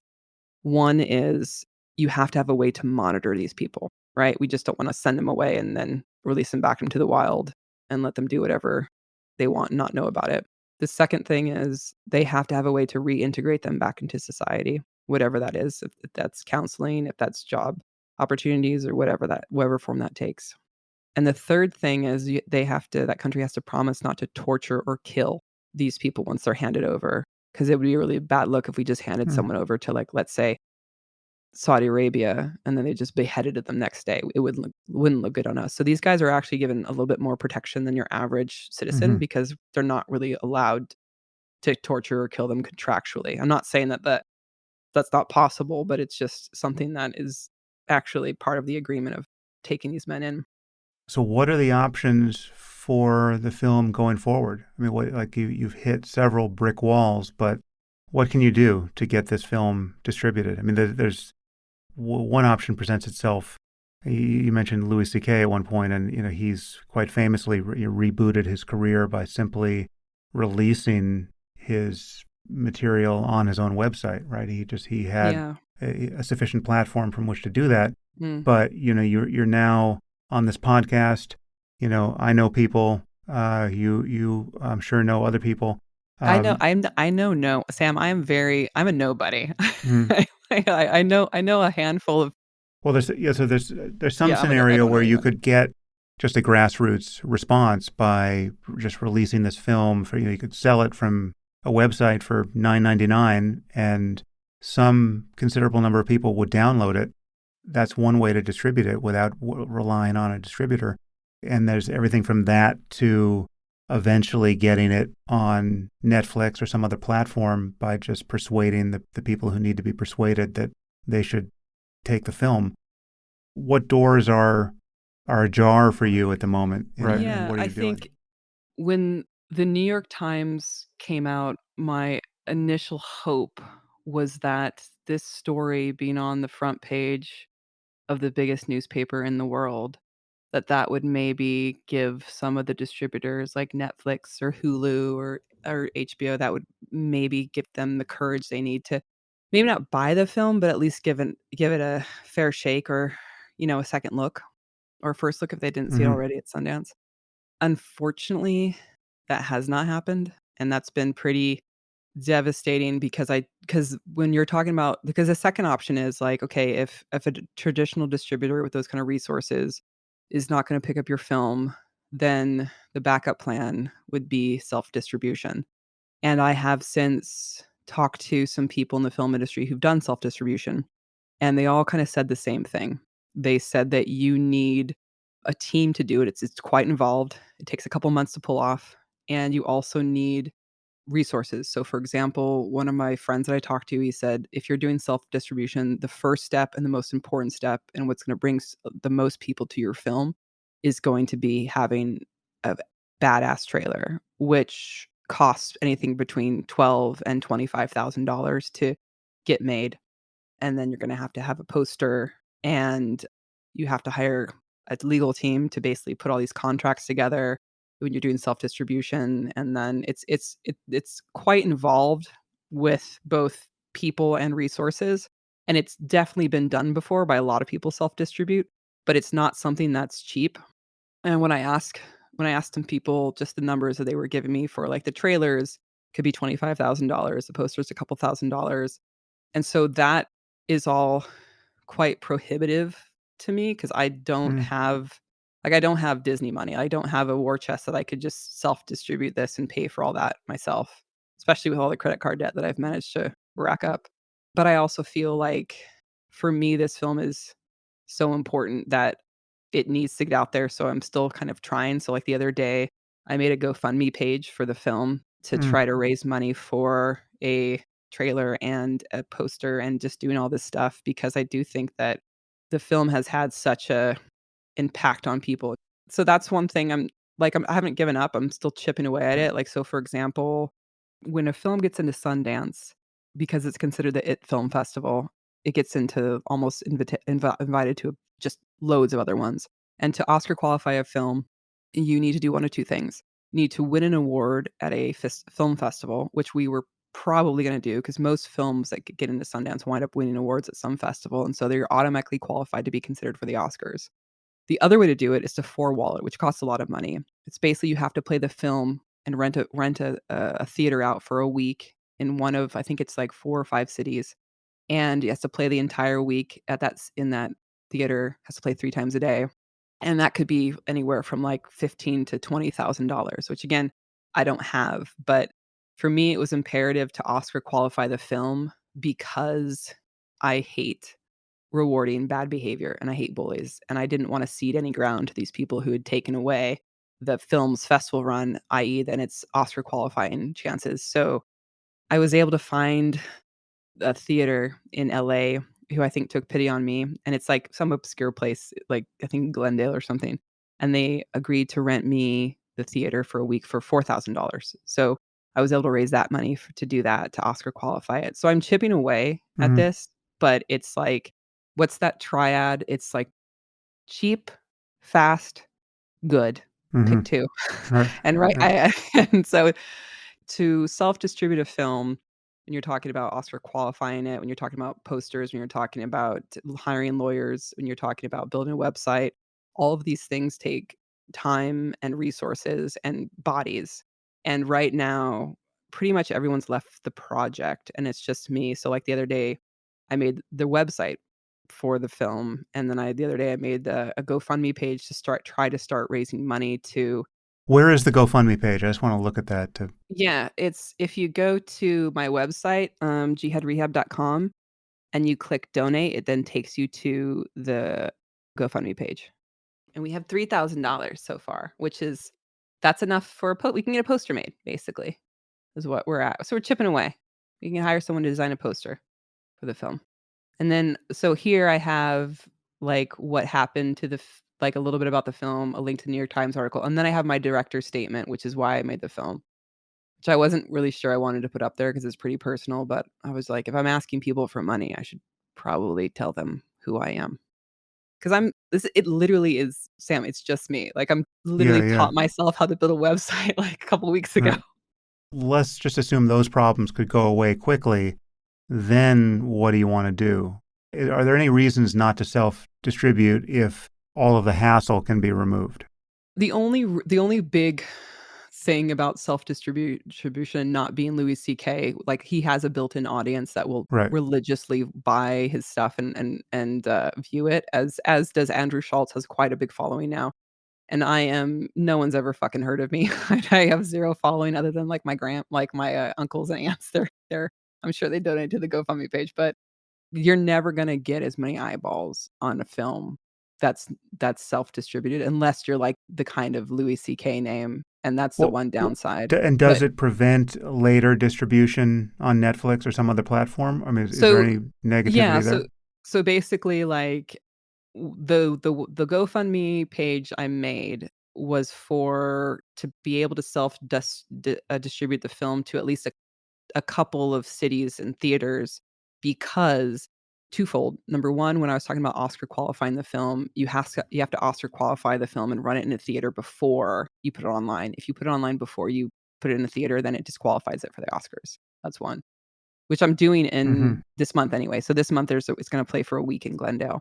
Okay. 2 is I wanted to be able to have people go see the film for themselves in a way that, like, I could do like, I didn't building a website and putting all that stuff up, it makes it more accessible, but being able to just put it in theaters, and if you still keep and let's say it does really well in theaters, and you still keep the streaming and broadcast rights, then maybe a distributor like Netflix, like, "Oh shit, a lot of people are seeing this. Maybe we do want it on our site." And so to kinda keep that hold that close to the chest. Strategically, that's what I was thinking, but seeing the people's reaction to the New York Times, the kind of silence that has come from the distributors made me I'm starting to lose faith that that could be Mm. turned around. But I don't know. I think for me, the reason why I'm going to distribute now is because I think that's the only way at this point to get it out there unless something changes. But if this goes into theaters, if I'm able to, like, let's say, play it in like 5 or 10 cities and it does really well, then typically the eyes and the ears of the bigger distributors where it could get a bigger audience will perk up. But yeah, I mean, I just my goal with this film is twofold. Number one, to get my investors back their money, and two, more importantly for me though, is to have as many people see it as possible. And the reason why I'm still kind of holding out for like a Netflix or HBO to take it is because I know it's gonna 10, 100 times more people will see it on Netflix than if I have it on my own website, Mm. unfortunately. Okay, well, I really do want to help you. It's still not totally clear how I should go about doing that, but because you have this GoFundMe page and this process has started, a very clear way I can help you is just to give you money there, which I'm going to do, and I'm going to advocate that my audience do likewise if they have found this Well, conversation compelling. I'm already kind of, like, really humbled that you're even talking to me because I know the people that you talk to on your podcasts are really well-known, very respected people in their fields, and I feel like, I'm like a street urchin compared to them, so just coming on here and talking to you has been a really very humbling experience, and so, yeah, thank you for that. That's really touching. Thank you. Yeah, well, I mean, you're obviously an extraordinary person, and but I didn't quite know that until we had this conversation. But there's the film itself and the extraordinary injustice of its cancellation, and there's just so much about this situation that reveals what is wrong in our culture at the moment. I mean, there's just the failures of courage, great and small, the righteous dishonesty that is being aimed at you. And I mean, you've got people changing movie reviews that were once effusive and now no longer are. You've got supporters who are defecting and giving no rational account of what has changed to explain their behavior. It is the whole shebang in microcosm that people have been worrying about for years now. Can I say something about that, about the worrying for years Yeah. thing? Is because I did see some of this, a little bit of this, in the broadcast world and in the studio world when it came to, like, advertisers being skittish about certain topics, Hmm. and one of the reasons why I operate in the independent space is because I believed that we were above that and immune to it because just the fact that we're independent and, like, Sundance has garnished a reputation for playing films that are hard and difficult and controversial and platforming those films just for the main reason that they would never get made in a studio environment. And so for me, I mean, Sundance has been around for decades. And for Sundance to apologize for this film, not once, but twice, Yeah, it's for extraordinary. me, it's a kind of a come to Jesus moment for me, to be honest, because they are the premier institution in my little world, my fishbowl of independent documentary films. And people like Abigail Disney are leaders in that world. And there's been films that come before me that have been done by filmmakers who have felt the pressure and apologized and kind of did the mea culpa and moved on. And some of them should have apologized and some of them definitely shouldn't have, but it was always perceived that that's what you do. And I didn't realize, I think, the extent of it until I felt it. And then I think for me, because I had a lot of people on my team pressuring me to apologize, and when I asked them, "What am I apologizing for?" They said, "It didn't matter, but you need to show some kind of apology and humility, otherwise they're just gonna keep on coming after you." And at that time, I was just like, "Listen, like, when you're a firefighter and you arrive on scene, you don't just run into the building. You kind of have to assess first." And at the time, I was trying to gather information because what was happening was completely didn't make sense to me because of all the screenings we'd done before the festival. And so originally, I didn't apologize because I was trying to understand and grasp what was happening. And then when I kind of did really understand it, I thought, no, like I had sent my film to Lawrence Wright and Ali Soufan. I had screened my film post Sundance with Muslim people, leaders in the community in the Bay Area. I screened it with a Yemeni student union, and they all had pretty positive reactions to it. So I was like, what am I don't think I've done anything wrong Mm. here, because I did vet it post Sundance, because when you got that kind of reaction, Yeah. unless you like, I just thought I have to do my due diligence. Maybe I did miss something. And it was the same kind of reactions we got pre Sundance. And so when it came down to it, it's like, okay, you took my film's premiere away from me. You took the film's trajectory away from me. You took my reputation and my name and my career away from me. Like, fuck, am I going to give you my integrity, the one thing I have left, and apologize for this film and basically reinforce the lies you're telling about this film? And it literally was the reason why I didn't apologize is because after I did my due diligence, it was the only thing I had left. I didn't have money, I didn't have my reputation, I didn't have my career. The only thing I had was my integrity, and for me, it was worth holding on to for that.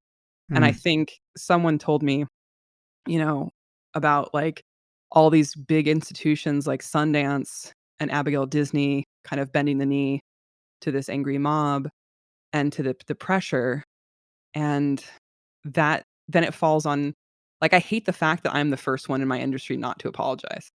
Like, it should not be a first-time feature filmmaker that is doing this. It's Mm. really hard. I don't have the resources, I don't have the track record, I don't have the kind of, like, pull, and I I am, like, the least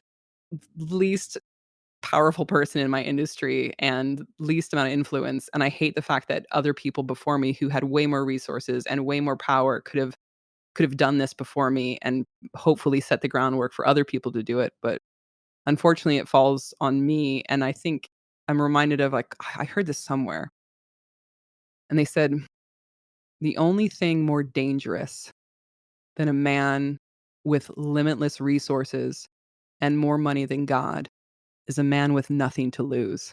At this point, I got fucking nothing to lose, so I Well, guess I'm like, "I'm not apologizing. What are you gonna take from me? I'm literally moving out of my house in a couple of months because I can no longer afford it." So I don't want this to be like a woe is me thing, because I do think the film for me is something I'm super proud of. People who worked on it, super proud of, and I wanna pay those people back, and also those people's careers, like, the animation in the film, I mean, we didn't talk about that, but mm. it's fucking awesome. Yeah, it's Like, cool. if you watch other documentaries, they don't have, I mean, it's a really good animation, and all the animators in the film were women. We didn't have a lot of resources, so my co-producer literally went on Instagram, and I said, "My only stipulation is I want all female animators. I don't care where they're at or what the background is, but I really wanted all female animators because our production team in the field had to be all male because of just there were certain things that I couldn't shoot on my own, like, so, for example, the wedding that you saw, the wedding scene in the film, weddings in Saudi Arabia are segregated, so I wasn't allowed to film the wedding, so Mhm. I had to be in the parking lot in a car with a remote director's monitor and a walkie-talkie and directing the cinematographer and the sound guy remotely on, like, who to film and who to zoom into, and so because we had to have an all-male production team, it was imperative to me to have more females involved in post, and so I think we had 6 female animators. 2 were from they just started this animation company in Brazil called Hilda Motion, and it was the 1 year of their opening their company. These 2 girls from Brazil was gonna be the premiere at Sundance, Mm. and it was gonna Yeah. launch their company and launch their career, and they were so excited about it, and they were just like,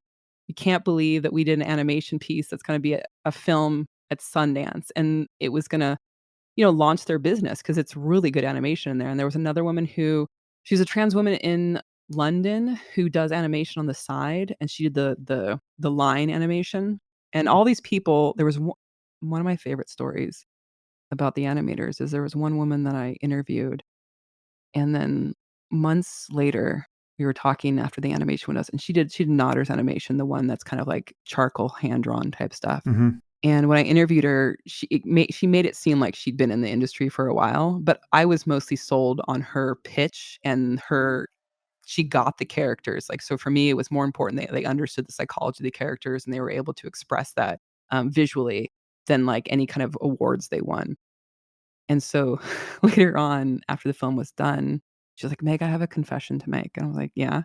She's like, "You remember when did the interview and I was telling you, like, how I was a professional animator and da da." I was like, "Yeah." I was like, "Okay." And she's like, "Well, you remember that time when you were trying to get a hold of me and you couldn't it took me a long time to get back to you?" I'm like, "Yeah."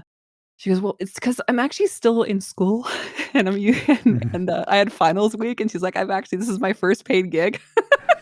I'm like, "I don't fucking care, dude. It was great." Yeah. I mean, so it was the moral of the story is, like, it was a lot of people's I mean, I am not a bigwig in our industry. I'm not a gatekeeper, but I was a gatekeeper for this film, and it was Yeah. imperative to me Yeah. to find other people that were also talented that just hadn't got the recognition yet, and this was gonna launch their careers as well. And so one of the cinematographers I worked with, like, literally, I saw him the other day, and he was saying, like, a bunch of the people who were on this film who've moved on, like the, bigger wigs were he was hanging around the other day, and he's just like, they all moved on to the other projects. He's like, "But this was supposed to be my big shot. Like, this was like the one that was gonna put me on the map." And so I'm really sad because by going after me, I don't think they realize they really hurt other people who would be in the minority camp, right? Mm. The, like, trans woman in the UK, the Brazilian couple in the couple in Brazil, the women in Brazil, and there was one in Poland as well. And I think that, like, all these people were at the nascent stage of their career. They just hadn't got the acknowledgement yet, but they're all super fucking talented. And it's just really sad to me because it's not how it's supposed to go. This isn't Yeah. how, and I think for me, it's hard because the hardest thing about this whole ordeal was this was a project that had no resources for what we actually pulled off. And there was a lot of people who worked for free or deferred or for a huge discount, and they followed me down this path because they believed in me and they believed in this project. And what was absolutely devastating for me is when this all started kicking off and they were attacked on social media and they were bullied and harassed. And, like, we had people who so just to let you know, they took screenshots of our credits at Sundance and they reached out to a lot of the people at our credits and they threatened them and they, like, let me see if I don't know if I have it Mm. here. Yeah, so here we go. So this is one of the emails I got from one of the people in our credits. So basically, somehow they got her phone number and they called her, and this is the email she said. She's like, "Ugh, I'm sorry if my tone was harsh," because she sent me an email before, and she said, "My phone was blowing up with strangers asking me about the film, which I haven't seen yet, saying that I supported Islamophobia and endangered people. I felt as blindsided as it sounds you are now. And now I'm hearing people are being fired and resigning. I'm so sorry about all of this for everyone. I've been in firestorms before, and you will get through this because you're talented, resilient, and not ill-intentioned. I'd never survive in your industry." That was just one person in our credits Mm. that they reached out to and basically on the phone was like, "You're a racist and you're Islamophobic unless you take your name off the film." And so she asked me to take her name off the film, and we had, like, I think it was like 35 people or something in total that reached out and said, "Please take my name off the film." I literally got one just yesterday from a guy who's pretty high up in the industry, and these people aren't in the credits, they're in our special thanks. Mhm. And he said, "Take my name off your special thanks." And it's not like we're giving you a credit that you didn't do, it's just like, "Hey, thank you for working on our film." And they reached out to all those people and harassed them and bullied them, and then they contacted me and said, "I don't wanna be associated with this film anymore because it's just causing me too much of a headache." Mm. And that's hard when you're, like, the captain of the ship, right? Yeah. And people Yeah. trust you, and they follow you down a path, and then you lead them to the path where it devastates their career, it caused them emotional strife. Like, I had one of my editors calling me on the phone, and she was just like, she was distraught, and she was crying, and I felt like, I don't know if it's the firefighter in me, but they were like my team, and I couldn't protect them, and I felt responsible for that because, like, they'd followed me down this line. Shit, sorry, hold on. They'd followed me down this line, in this path in this film because they believed in me and they trusted me, and because of that, their lives were kinda blown up too. So, that was Mm. the worst part, feeling responsible for other people like that translator being attacked or like my editor or my cinematographer or my even my the guy who did our score. He said he had 5 different people call him encouraging him to take his name off the Mm. film, and he didn't. He asked each one of them what they thought of the film. He said none of them had seen the film. Every single Mm. person that called him had not seen the film. So it's Yeah. just been this total avalanche and wave of like I said before, I didn't understand what cancellation really was until I went through this process, and that's why I said I wouldn't wish this on my worst enemy. The people attacking the film, I wouldn't wish this on them. I wouldn't. I No one deserved this, and I think that the documentary field is filled with a lot of really good intentioned people, and I think that it's also really easy to weaponize empathy when you're in that kind of field, and I'm sure there are people out there who saw the film and genuinely didn't like it, and that's fine, and I'm open to criticism, but there's a difference between criticism and bullying, between criticism and harassment and, threatening lawsuits and things like that. So I'm hoping that if I can turn this around, that it will kind of be a moment in my industry where we can take a step back and say, "Hey, we need to kind of reevaluate how we're dealing with all this." And the knock-on effect is if you have a film festival as powerful as Sundance capitulating, then eventually what's gonna happen is people are only going to program safe films, Mm. which don't talk about the issues and don't Yeah. talk about the stuff that's actually hard to talk about, which we need to do, and that's why we all operate in this independent space because we're able to. I don't know, have you ever seen the film Act of Killing? Yeah. Yeah.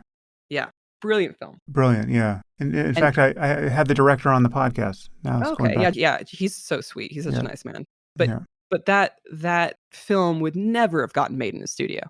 No fucking Yeah. way. Yeah.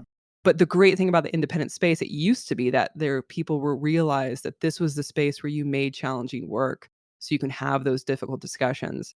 But if this space now has been infected with this kind of propensity to play it safe and to avoid conflict, then there's no other space for it. Like, there's no other plan C. Like, this was the space where films like that got made and got platformed. And without that, I'm very fearful of like, where my industry is headed. Yeah. The avoidance of controversy is just it's a disaster for honest inquiry and entertainment. And we all make mistakes. And then when you do actually make a mistake and it's brought to your attention, you sure shit should apologize and do it in a very genuine way. And for me, that's face to face. For me, that's in person. It's not performative. And the fact that I've seen other filmmakers apologize and I see the work they're apologizing for, and it baffles me. But Yeah. I understand why now because Well, they it's just the want to make easy. it stop. Yeah. You just want Yeah. you want to get your life back, and as you say, your reputation back, and but you certainly have your integrity, and your intentions are so obvious and obviously good. Well, let's see if we can get the other stuff back, because it's what's happened to you here is deeply unfair, and I want to help. I want my audience to help, and well, you and I will stay connected, and just let me Yeah. know what happens. One thing that's potentially confusing is you've changed the name of the film in the meantime. It's now Yeah. called the Unredacted, but the website is Jihad Rehab, and that's not going to change, or Yeah, not. the Okay. website's jihadrehab.com. If you put in the unredacted film, I think it will still take you there, but there's a lot of websites with the unredacted in it, so Okay. we didn't want there to be confusion. But the title, yes, the title is the unredacted, but it's Yeah. jihadrehab.com is So the website. jihadrehab.com, donate. And I hope people do, because we should help you. Meg, thanks for your time, and please keep your chin up. It's not over. Thank you, I appreciate it, and thank you for I don't know how long we've been talking, but it's been a while. It's been a joy to have this long overdue conversation with, so I appreciate it. Thank you.